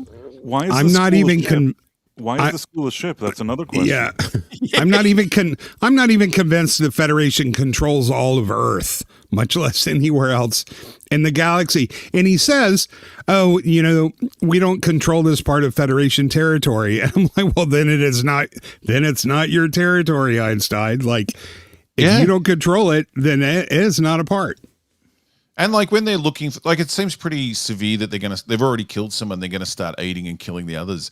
And they pick a student to find the cloak ship amongst the garbage. Like, when does it get escalated past the students to someone that actually knows what they're doing? That was mad because she was saying she couldn't do it. And then you had somebody standing right beside her who could do it. And rather than say, move over, this is important, I'll do it. She gave her the speech about, concentrate and do this and do that. Should have just kicked her out the way and done it. That's what also, you would have done. they see they eject that guy into space after they've assaulted him, and they just sort of stand there and look at him. Like, you mean the crew? Yeah, like beam him up. Like you have crazy medical technology. See if you can save his life. Don't just stand there and watch him float through space. Yeah, he's No, they were legit- too concerned about He's the frozen. woman that swallowed the comm Well, maybe badge. they could thaw him out and use them. What you call them? Defibrillator. Yeah. Well, they don't even know how to operate the fucking transporters. They're so spastic. They can't do anything. Now, my favorite part of this episode, and you mentioned it before the scanner, was that the ship didn't understand that the crew had died. So, were the ships always nearly sentient? Like, nearly. No. Like, No. it was like it was alive, this ship. It was like going back to Star Trek, Falcon having a living bloody robot controlling it, and wouldn't believe that there was a new crew. So, the only way to explain it was to show a comic book that explained what happened and let the computer scan the comic book and take in the story to understand that their crew's dead. Now, you would think a machine could scan something instantly. Like, even today, it's nearly instantly. You'd be a lot faster. This thing fucking read one page at a time. Like, they had trouble reading. It took them like 5 or 10 minutes to get through the bloody comic. That was insanely stupid and part of the show. It was, I reckon, the highlight of stupidity was. Why this would it comic believe book. that the comic? Why would it believe this comic? You know, Yeah, there's Like, nothing. There's nothing whatsoever here to actually verify its origin or, the fact that is this even a true story? Like nothing. Like it's literally just, oh, I read a comic book, so it must be true. I guess I'll turn over all my codes to you, children. And Yeah, and you have we've talked before about how everyone's like a human. They don't understand what an alien is. Right. But even the computer's like a fucking human. Like, Yeah. It's reading it like a human and understanding it like a human would understand a story. And not even an adult. Understanding it like a child would read a story to understand it. Yeah, and she's talking with another AI, the hologram, who's afraid to get shot, by the way, suddenly when she never has been before. And they're speaking English. Like they should be using machine language at each other. And everything should be happening instantly. But they have to create a false sense of drama and suspense. Otherwise, there would be absolutely no tension at all in this really poorly written scene. Yeah. And with the yes, and we hologram, get. Go ahead. is the hologram, like I always assumed the holograms were, well, I'm sure this is sort of what it was, that they were beamed around the ship as they were needed. Does she, where is her power supply coming from? Or where is she actually getting produced from? Like, surely on the ship they could have just turned her off and turned her back on the ship. Like, why did she need saving like the humans needed saving? They never explain that. Yeah, they never explain how she works. Remember last week? Yeah. I said, what if you put her in a dark closet, with no electricity? What happens? They treat her essentially like a human who can phase through things like Shadow Cat. Otherwise, there's really nothing digital about her unless you're making her drunk through her admin panel. Like it's... Yeah. Again, they don't take the extra effort to actually world build, and they're not interested in technology or how things work. They're only interested in feelings. So they've never even considered how and what her capabilities are. Feelings and essentially magic. We're basically introduced to Jean Grey in this episode, who uses her psionic magic powers to kill all the bad guys. Somehow, we don't know, but she takes off her little inhibitor, and all of a sudden she's Dark Phoenix. It's ridiculous. Oh, you're exactly right. I was thinking Scarlet Witch, but I think she is closer to Dark. And wasn't that Captain Marvel at the end? She pulls off her thing and becomes omnipotent because she realized that she was always the bestest ever. She just had to believe it. Why did they have to pump her full of drugs for her to be able to use her power? What was that about? I didn't understand that at all. Supposedly some hormone or something inside of her builds up while she uses her abilities or whatever, and it could harm her if the levels get too high or something. It was nonsense. Yeah, when you make a character with unlimited power, you have to artificially restrict that, or else they'll just solve the entire story immediately. So it's just a very stupid contrivance that they put on to somehow restrict her ability, just like the inhibitor was. It's funny because they don't set up or pay off anything in this show, but the only thing that they did is from the first episode, they keep saying, I have an inhibitor because I'm too powerful. I'm just too powerful. I have this inhibitor. I'm the best. I'm too powerful. I have to have this inhibitor. Like every 5 minutes that you see her, she says that. And then finally they got to use within the plot that she's so powerful, they finally got to use it. Did you like when the brother said it was like a 5-minute speech about how awesome she is? Just like she's special. And we get this in all this crap. They're always so special. No guy's special. There's never a special guy anywhere. But she's special. She can do things no one else can do. And just naturally, it just comes to her like she hasn't done anything to get this skill or power or anything. She's just fucking unbelievable. And they all just stand around looking at her while they're saying it. Yeah, but what about Genesis? I thought Genesis was the... Sorry. Oh, no, it's fine. It's hilarious. They also tell us that she's the one who blew out her dad's ability to hear. She made her father deaf. Blew out part of his brain. I want a kid to do that. Make their fathers deaf. Yeah, which shouldn't even matter for a telepath. They shouldn't even have to sign, but... I thought Genesis was the bestest ever. Now we have 2 girl bosses. How is that going to work? I like this line here where he said, I've seen them pick a carcass clean asshole and all. And it looks like from this still that the captain said it. Have you noticed how many scenes the person talking is off screen and we have a shot of the person listening? And like that's okay now and then, but I noticed that last week when the hologram was going through the book, and most of what they said when I was looking at for the video, you were looking at the person listening and you're thinking, how much of this script are they doing on the run and how much do they want to film it so they can change it later what's actually being said? Because there's so much of it in the show. Always a telltale sign that they are doing, they're adding ADR, they're adding audio after the fact because they don't have the character talking on screen. Yeah. Yeah, it's always a sign for massive rewrites. This show is at least 50% ADR. I've actually kind of went through one and counted the amount of scenes where they don't show the person talking. It's at least half. It's crazy. And what we do here, the audio mix in this show is fucking terrible. I have to put the bloody the titles on so I can look at her face here, so I can understand what's going on half the time. But the mix of the music and sound effects and what they're saying, and then they've hired people that can't fucking speak. I may as well be on the show. So like Holly Hunter just is like she's half paralyzed. And even the bloody the black chick from last week, we can hardly understand her. It's the worst mix of audio I've ever bloody heard in a show. Yeah, all you cowards are the same, You act like bullies, but then you're just all scared little boys. I watch this thing is like she shut down for a second. Sorry, Melvin. When I'm watching these things like this here specifically, but with most of them watching a TV show or something, I put the speed up to 1.3. Oh, and when I watched this, I couldn't understand what they were saying at 1.3. Everybody was talking too fast.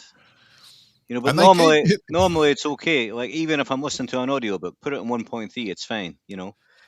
But and Melvin's laughing a few times because Holly Hunter, they'll give her lines like the spaceship's outside in space, and it's like a line that's just like not for her. Do not give her that line, and they keep doing it.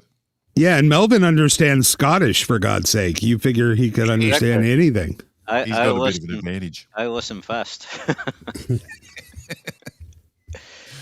That was the thing when they were making Enter the Dragon. The director, what was his name? Weintraub or something. Was that his name? He might not have been the director. He might have been the producer. But he didn't like Bruce Lee, and Bruce Lee couldn't say R because he's Chinese. So when they had the English guy from the Foreign Office go and visit him at the beginning at Hong Kong, they called him Braithwaite because they knew he couldn't say it. Braithwaite. Mr. Braithwaite. Mr. Braithwaite. Watch it, you'll see. Wasn't he dubbed in that movie anyway? But I think Robert Klaus directed Enter the Dragon. Oh yeah, that's right. Robert Wagner played him in the film, didn't he? In Dragon, the Bruce Lee story, which was a load of shit. We bidding a fighting force of extraordinary magnitude. I saw Wagner this week. I think it was his birthday, and boy, he's looking old, which is fair enough. We get he's old. Like 95 or something, isn't he? Yeah, but I hadn't seen him obviously in years, and it was a bit of a shock. You go, oh God, he has aged, but yeah, he's 95 or so. Tell us the truth of what happened to Natalie Wood before you go. Fucking, we want to know. just say it on your deathbed. We don't care. We want to know if you killed her or not. So, I don't think he's going to tell us. No, no. Christopher Walken knows too. He was there. He knows what bloody went down. But back to this glorious show. This scene here where she just decides that he needs them as much as they need him was so fucking. I know I'm repeating myself, childish. When she starts going, "Don't be a dick," and just pushed him in the chest. Go on, tell us what we need to know. Don't be a dick.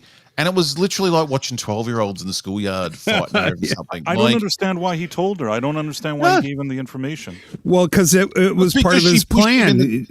She pushed him in the chest and said, "Don't be a dick," and that's what actually changed him. Like this worked. Her plan of just like hassling him fucking worked. No, but that wasn't the plan because he wanted them to send the ship. That was his plan all along. So he was always going to tell them. I like how she just keeps saying, "Oh, we're missing something. Something doesn't feel right." It's like, yeah, he's going to double cross you. We know it's going to happen. Like that's his character. Like, why are you trusting him?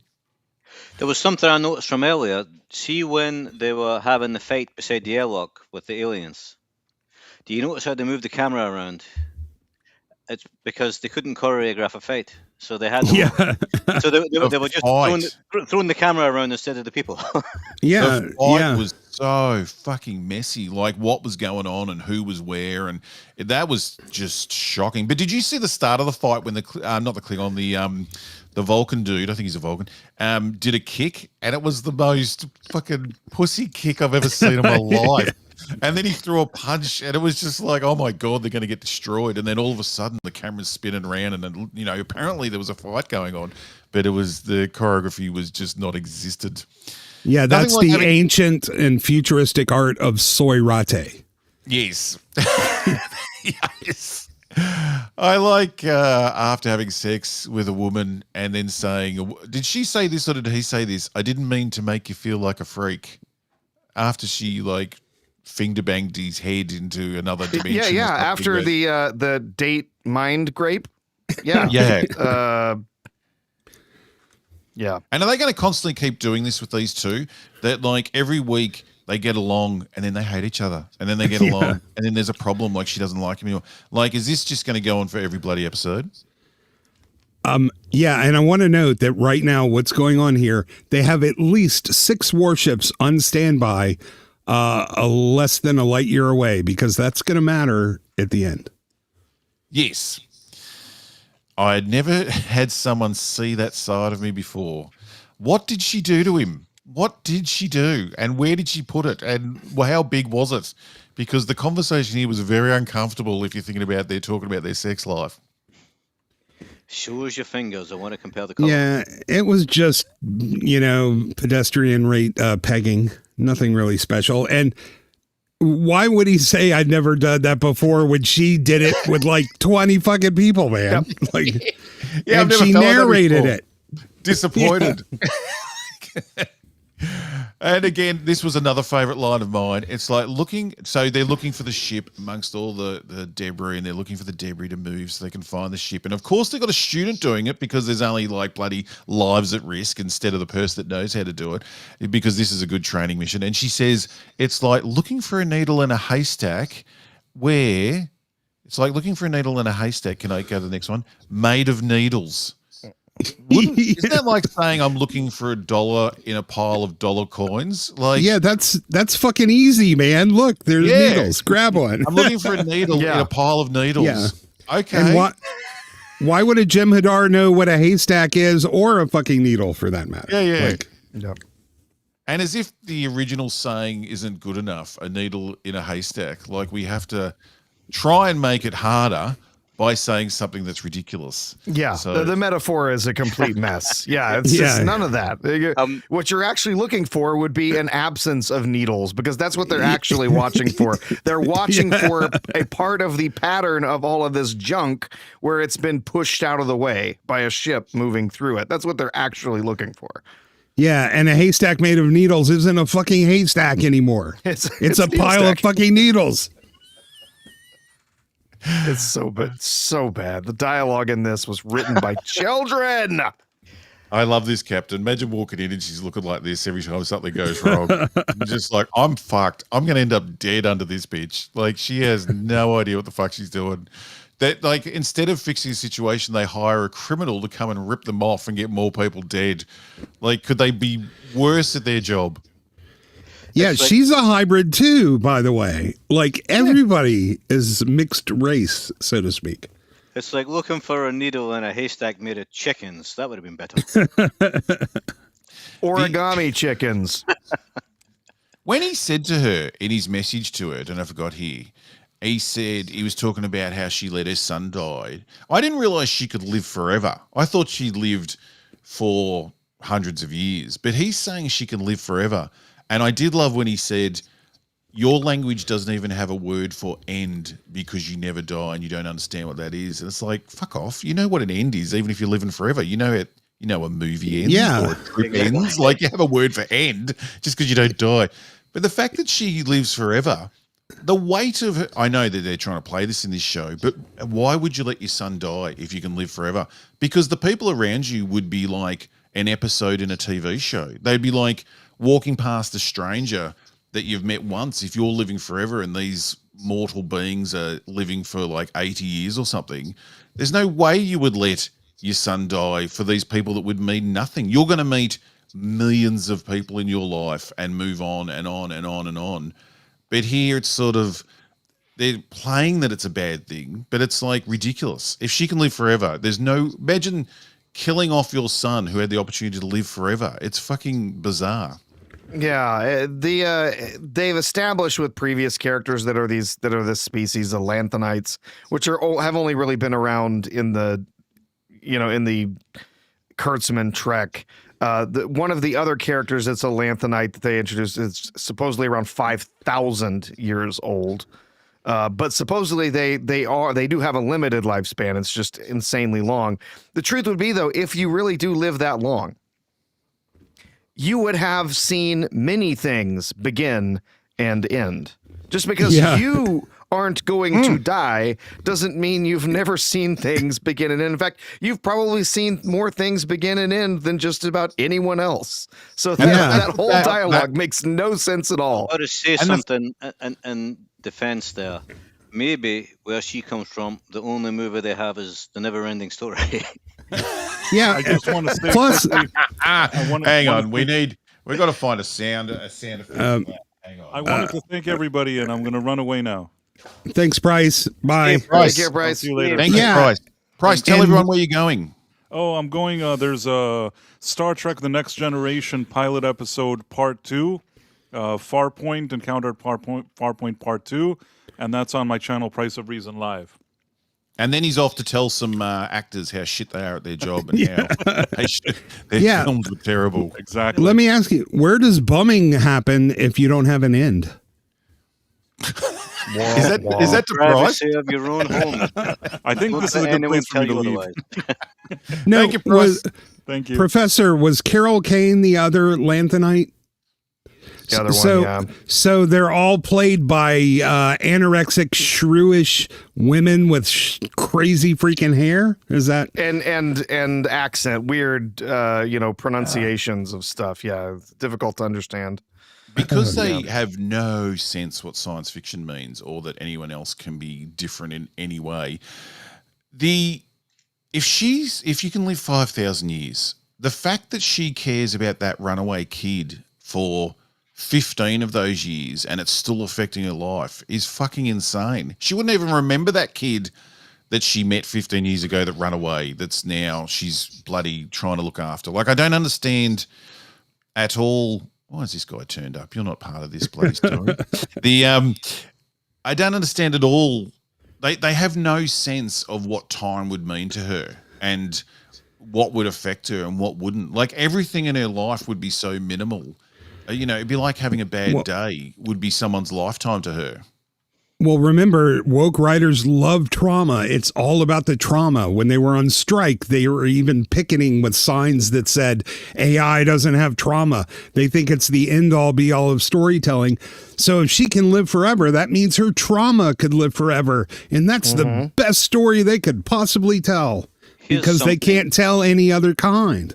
I have to question something here in the writing, and I know you don't like picking, but I'm going to pick you. Right? We don't like that here at all. Just every single thing.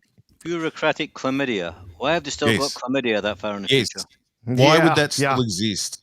They wouldn't It'd even be know like that some word. ancient disease that hadn't been heard of for thousands of years. Yeah, most diseases would be completely extinct because they're caused by living organisms, and once you kill them all, they don't come back. So unless I do have the answer. Unless koalas still exist, because they all have chlamydia. The drop bears are making sure that the chlamydia stays alive. And maybe koalas have evolved to being, bureaucrats, and they still carry the chlamydia. So maybe that's what they're saying.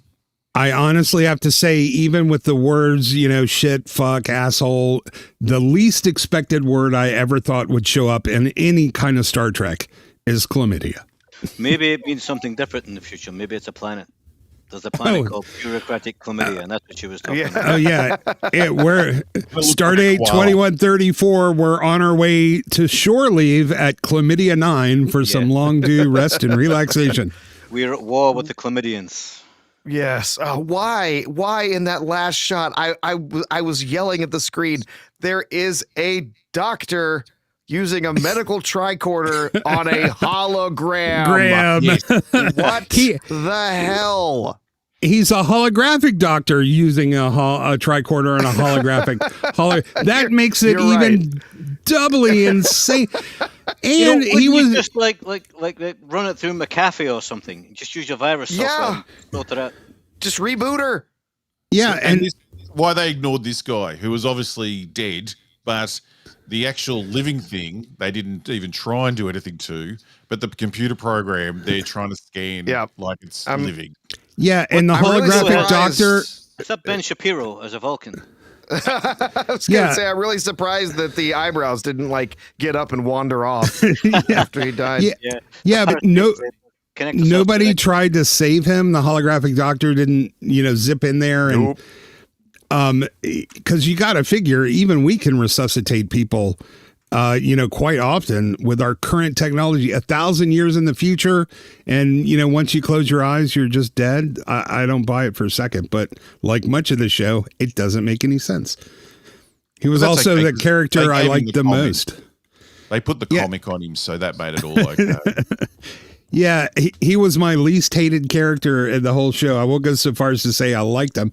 Hey, is that his hard-on popping up through the... Did he die with an erection and that's why it started with a sex scene? He was listening to him talk about their freak show sex in the background just before he got shot. Of everything in this episode, there's one thing that works less than anything else, and that is we're supposed to care about these characters. We're supposed to care about the trauma that they've been through, that one of them is in a coma, another one is dead. You've got, all these injuries and everything they've been through. Why would we care? We don't know any of these characters, and the ones that we do know at least a little bit about, we still don't care. Did he even have a name? Did they ever mention this dude's name? Because I have no idea what his name is. They did, but I couldn't tell you. The editing seems all over the place. Like they made this show, then re-edited or changed around. Because last week they said they were nearly at the end of a semester, and it felt like they just started learning what to do.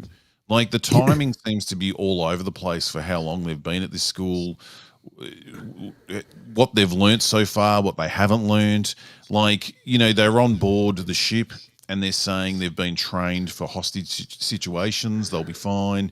Like, how long have they been at this bloody school? It's all over the place. But it seems like they've made the show and then changed around the story to try and make the series better or something, because it seems to be all over the place. Yeah. Yeah, absolutely. And actually, I don't think the episode initial count was the same. I guarantee you this isn't production order, but even so, I think somebody mentioned they thought they took an entire episode and cut it up and inserted it in the surviving episodes. Yeah, but the continuity of the show in general is all over the place. It's absolutely crazy. Because, we've never really seen them in a class yet. When did they learn anything? That guy can't even do a push-up. They did have the class where the lesbian teacher told him off for not being interested in the class, which was... Oh, yeah. And he didn't know the other students' names. It was like the first day there, and he didn't know the pathetic one that had saw it. There was one class for that, and then there was the debating. They also did the puppet plants. They have to. Oh no, that was more just some shenanigans. Yeah, an extracurricular project. Hey, where was the lesbian quantum physics teacher? She could have gone and nagged the bad guys to death. Didn't the bad guys, they would have taken off straight away. Just the look of her, you would have fucking left. But have those bad guy aliens, have they been in Star Trek before? No. No, the furries? No. Because they look, no. Because they looked, it was very Scarecrow from Batman, wasn't it? When Scarecrow, a little bit, yeah. Did the drugs and started shaking his head around, and it was very similar to that. You think they stole them from somewhere else, because they did seem familiar? Yeah, there were Reavers from Firefly. That's definitely. Yeah. Yeah. Also, we didn't get the lesbian teacher in this one. The physics teacher, because we instead had her partner. Who's on the bridge, the one that shouldn't exist. And so I think one of them has to be home warming up the replicator for dinner. They can't. They have to prep it, right? They have to prep the replicator. You didn't prep the replicator, so we can't have dinner. And never in any other real Star Trek have we seen a force field cut off a person's body. It would just push you out of there if you turned it on when you were in the way. The way the style of this show keeps changing too, like when they did the outside, the hole in the door and the camera's pulling away, like it's them running off. Like, why would they be running off and not working out a plan of the door they want to get through? But it's all just for this moment. We'll steal this idea, we'll steal this thing, and and bloody fill in time while the computer reads a fucking comic book. This show's that bad that we talk about that, then just move on like it's not the stupidest thing we've ever seen in a fucking show, because they're going to outdo it straight away. I tried to ask this question earlier when Price was here, because I was curious what his answer would have been. But here is the question for you three. Of all the shows, like the Star Wars shows and this Star Trek crap, and also the Marvel shows, which one is the best in that it's so bad it's good? It's so bad it's entertaining. Not so bad it's good, but so bad it's actually genuine, got entertainment value just because of its shittiness. Of all of them, what one tops it? She-Hulk had a bit of that going for it, I thought. Because I thought the main girl was quite likable, so it sort of didn't offend me to watch it. This show here is so fucking out there that it's not hurting to watch, where others are painful. The Acolyte was painful. This is worse than the Acolyte, but the Acolyte was painful. Yeah, Rings of Power is horrible. They all are desecrating the source material. So if it's something you loved, you really feel the hurt. But I thought Tatiana Maslany in She-Hulk was insufferable as hell. I didn't find she was, nagging Bruce like, you think you have pain. I broke a nail. You only, got framed for murder. Like, she's such a bitch. Not the character, the actress, I didn't mind too much, but as in being totally disconnected and watching something terrible, it didn't bother me as much. I think that because I'm completely shallow and superficial, I think if there's a cutie in it, I can suffer it. And She-Hulk, Tatiana Maslany is good looking, but I never made it to the end. I made it to the twerking episode, and I couldn't go any further. It was that bad. Well, I have to say, Secret Invasion, watching Amelia Clark have an arm all buffed up like that and imagining what she could do with it kind of turned me on a little bit. That was like That's a what lot was of that? information there. That's a lot of sharing. M. Night Well- Shyamalan film, that one, A Lady in the Water, when you had the guy there who always just had one dumbbell and he had one big arm. You know, him and Amelia Clark were made for each other. Yeah, think she had it- some amazing. It She had already- amazing powers. She could recreate Drax's arm, including all the tattoos. It was impressive. Jeffinator the Colossal Yeah. for $5 says, "G'day, Robot Head. Here's some money to support your alcoholism from watching this show. Thank you very much. It is getting to me, so I should listen to some of the people on here that have given up the lifestyle of drinking for a better, healthier life." I'm going to say Kenobi as far as giving me laughs when they hid Leia in his overcoat. Man, I laughed for like 3 fucking days. So. But see, some you take personally with how invested you are in the character or the story. Kenobi just did my head in. That's what they were doing to him, and how bad it was. See, like it's something like She-Hulk, I couldn't give a shit, but the Kenobi one, that hurt watching that. You know, that was just, and having Ewan McGregor there, like if they'd recast him, even that was just fucking painful for me, that show. So yeah. Oh, yeah. You know what? Say this is the worst, and then you start talking about other shows. You go, I don't know if this is the worst. No, the last season 3 of Mandalorian was so bad that it was good. That's going to be my final, because, you know, I didn't care so much. Star Wars was already dead to me. And man, that season was so stupid. Lizzo, Jack Black, the freaking ridiculous plot with the, I need to have the same robot. Now erase his memory and give me a new robot. Like that, all that bullshit was just so absurdly funny. And you're right, it didn't do as much damage to something I loved as all these other shows. This The dinosaur Mandalorian that- movie is going to be so much money for so many YouTubers. Yeah. Because people are going to be buying a second home with the money they're going to make from that. But the thing is, though, no one's interested, and even some, like there's even a lack of interest in making fun of it because we've done it so much, and we know how bad it. You know what I mean? Like people will still watch the videos, but yeah, I don't think it'll go back to the glory days of like Last Jedi because people are just. I'm over Star Wars. Like I just don't give a fuck anymore. There's and less it's just, stakes, definitely. yeah, less and it's stakes. like it's going to be like the TV show. It's going to bomb hard, this movie. Like I'll be surprised if it gets into profit. But On that trailer when it showed you Grogu swimming, that was when he's wearing his robe Yeah, and he's swimming yeah. under the water. That's the Muppet Show. That's Kermit yeah, the Frog yeah, would do it's better like than Yeah. the Muppet movie. Well, And did nearly you? every scene in it was of Grogu with other Muppets. Like gonna be a show pure that started about a bounty hunter. Kathleen Kennedy admitted they didn't have toys ready because they didn't think that Grogu would be popular. He wasn't even Grogu then. Like they didn't even know he'd be popular. And then the puppet has taken over the show and is now the main Yeah. thing in the trailer. Well, remember they changed it to they wanted to surprise everybody because they didn't want to admit their incompetence. But remember, they're going to claim this movie's profitable immediately. They are already lying about the budget, saying how cheap it is. So their barrier for success is going to be so low to begin with. But of course, they're lying about the budget. It won't be the actual budget, but they're going to be claiming this as profitable after opening weekend. I guarantee you.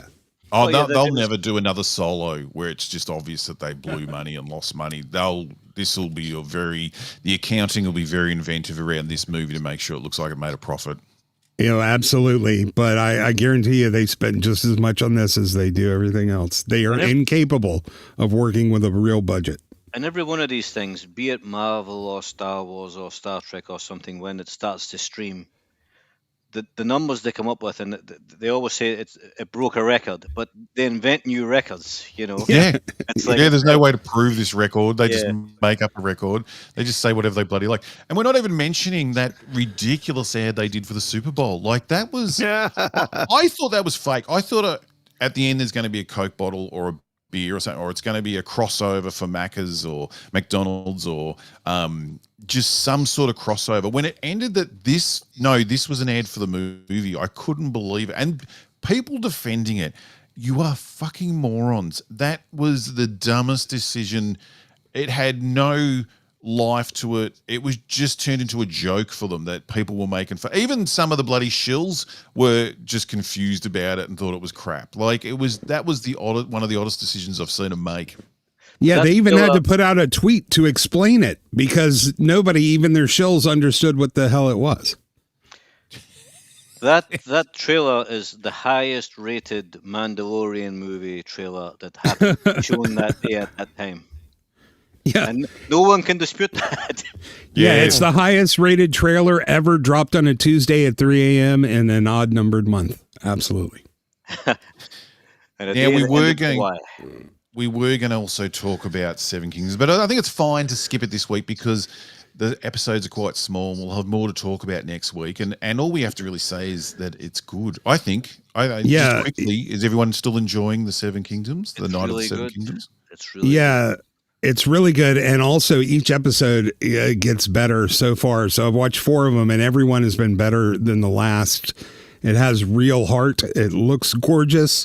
There's characters that you have emotional investment in, and yeah, man, I'm a little worried they're going to give us Blue Balls flashback episode 5 and make us wait another week. But the proof of man, good writing, script, performances, and keeping it simple. Like it's a simple story told well, and all we get is from Disney that complex stories told badly. Like just keep it simple and get good actors, have a good script, and this is how much fun it can be. And it's that good. Like even the tease of the battle, not we have to wait till next week. Didn't bother me at all. Like normally that annoys me when they do that because it was such a good episode leading up to that and explaining what was going on. It's been minimal action. It's been a slow burn done properly. You know how people were talking about Andor and they were saying, "Oh, it's a slow burn. Don't you like a slow burn? You need pew pew and lightsabers all the time." And it's like, no, I just need something to happen, right? Whereas this here, they're building the characters and they're giving you backstory and they're introducing this one and introducing that one and they're explaining the world and who this guy is and who that guy is and this guy's good and this guy's bad, and they're putting all of that out there for you without actually giving you any of the action. And we don't even know if he's good or not. Like that's we're still got to find that out. And the operative word is burn, not slow. You have character, you have plot, and you have world building. And at any given time, there should at least be 2 of those things happening. And that's where Andor failed. And they're doing this amazingly well. In Andor, it just didn't happen because everything was just to kill time rather than build. They weren't telling you anything. They were just killing time until they decided, 8 episodes in that they were going to show you something. I tell you, we weren't going to talk about this. We are now. Just quickly, this character here, I don't know any of the names yet, and it takes me forever to learn all the names when I'm watching one of these shows, so don't have a go at me. But this guy here with the goatee, the drunken sort of party dude. Yeah. At first I was like, I don't know about this guy. Now I love him. What is it? Yeah. Lionel Baratheon. Baratheon. Yeah, I loved him after the tug of war scene. That's when he won my heart. But the setup of the family divided over this fight and joining both sides makes sense. Like they just set it up that you understand what's happening. You understand why half the family's on one side, why half the family's on the other. And do you know something else? Do you know how, like in House of the Dragon, people were complaining about some of the characters being black and things like this? Well, you have black characters in this, and there's not one complaint because the story is fantastic. And yeah, exactly. When they're trying to do like forced like diversity and gayness and things like that, Lionel Baratheon here is clearly batting for both teams, right? And nobody cares, he looks a bit gay. Yeah. That's okay. Nobody's complaining about that. We're not homophobes, as it turned out. Yeah, it's only virtue signaling, though, if it's obvious. They have to point it out or it doesn't count for them. Well, I mean, Ista's a homophobe, but I'm not 100% sure about Atu. but the rest of us are fine. So we will talk about this more next week, I hope, after seeing another episode and seeing what comes through. But it's very enjoyable. And you know how bad everything else is when you put this on, and it's so relaxing to watch. It's just... enjoyable. Like everything in it's enjoyable, and my whole body relaxes, and I get to just be happy for half an hour watching something good. So it's highly recommended if no one's watching it to get into it. So how many episodes are we getting? Does anyone know? 6. 6. I said And there's we've only had- 6 episodes. Yeah, there's only 2 left. We've had 4 and there has 6. But if a show feels like work to have to watch it, if it feels like it's a job, then they didn't do it right. And setup and payoff and subtext are what we're missing. You can have a pretty nonsensical, stupid story, but if you set up and pay off everything correctly and have a decent amount of subtext, it can still be good. And 6 episodes is good for this because these books are just like small kind of novella type things. They're only like, a couple hundred pages or something. It's something you could sit down and read in a couple hours, each book. They're about 3 hours long at spoken speed. Yeah, they're not padding it out with crap just to try and get more out of it. They're doing it right, I think. And also, the next season is coming next year. They're not going to make us wait 5 years for another season. Oh, thank God! I get so sick of that. Yeah. Buddy, I enjoyed Pluribus, and who knows when we're going to get the next season of that. So I get bloody at least 2 years. 2 to 3 years, yeah. Yeah. Yes. Got to go fast because Egg is going to age out of that part. Yes. He's great, that kid. Really he's a phenomenal actor. Absolutely. His little sort of pompous way, but nice and great. But we'll talk about that more next week. Before we go, we just have to remind people about this for Melvin, who's here this week. Please put it in the chat, and I'll put a link underneath the video this time because I forgot to last time. You're going to run to raise money, £1,000. How close are you getting to the £1,000? It is now at 385. Very good, because I took this screenshot last week, so it's good to see it's nearly doubled. Yeah, it's it most of that came in the first couple of days, but I've got people who have they said they're going to put more in when they get paid and things like that. The end of the month is coming. Are we going to get a video of you doing this? I'll tell you what, right? If I make it to the end and if I live, okay, so there's 2 conditions there. I've got to make it to the end and be alive. I'll give you a and face Melvin's reveal. How's that? will have to pay if he dies anyway, so we may as well let him live. But yes, if you live, what's going to happen? You're going to do a video? You'll get a face reveal. I'll come on a stream and show you my face.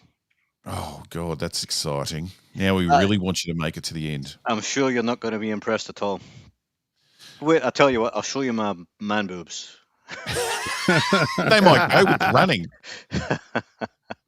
So get over there, support this lovely man and his support of the research into autism. Is that what it's for? Yeah, Reach Autism? It's an autism charity that supports families and like gives them the discounts for days out and things like that.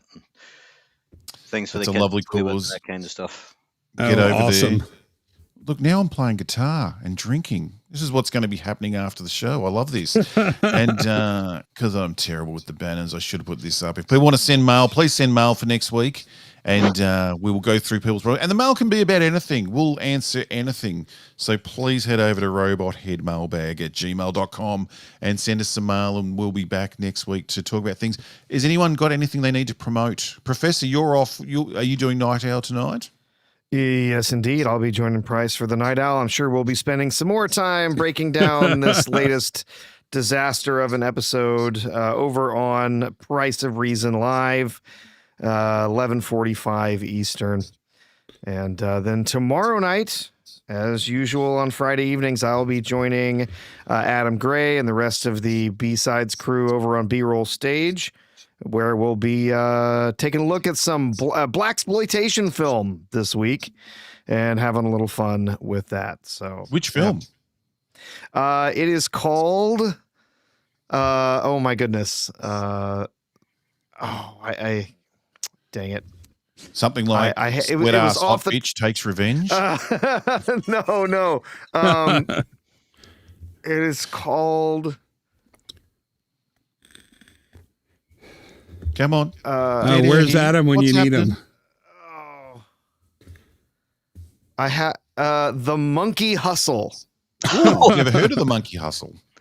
That's not a racist. Yeah, it's Yaphet Kotto, starring Yaphet Kotto. So, that sounds racist. You're going to have to be careful with that one. Yeah, The thumbnail's going to have to be very careful. Esther, do you have anything to promote or push? Yeah, I don't know if Trev's doing tomorrow night where he has a Just Bad Trek, I think at 9 p.m. UK time. But it should be on Mr. Brown's this Sunday, the Mr. Brown Alliance, which is 10 p.m. UK time, 5 p.m. Eastern time. And so everybody, please come and join us there. You get a lot more of what we've been doing here, which is, talking about what the little good stuff there is and bitching about the bad stuff, because we need catharsis. And Melvin, although I think we've been banned from talking about Star Trek. yeah. I think we're just not gonna talk about it over there anymore. Maybe until it's over. Melvin, yeah, there's plenty of other. Melvin, are you out training, or have you got something else you need to push? I'm not plugging anything. I'm not going to start training until March, because I'm having a holiday at the end of this month. So I'll be back on the 1st of March, and then I'm going to start going out running. So we'll see how that goes. But as for YouTube, I will be moderating on Open Bar, and that's about me, really. I've not been doing a lot telling people online which sports you hate. Yeah. Well, I'm sure there's a lot of sports I haven't heard of yet. Yeah, exactly. There's a lot more for you to hate. Yeah. Well, thank you everyone for joining me this week, and hopefully you all have a lovely weekend. Thank you to the chat. Thank you for all the lovely super chats and people, if they've gone out to coffee, I should check that. And everyone for being here with us this week. We'll be back next week for show number 11. That's very exciting. And when you do come back, remember to bring your mates. Bye.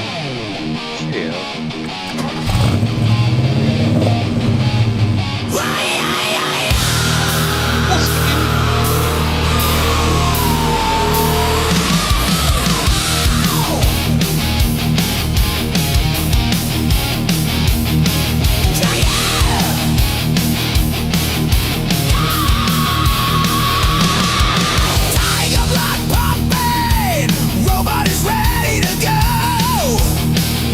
No place for land whales, 'cause it's time to go.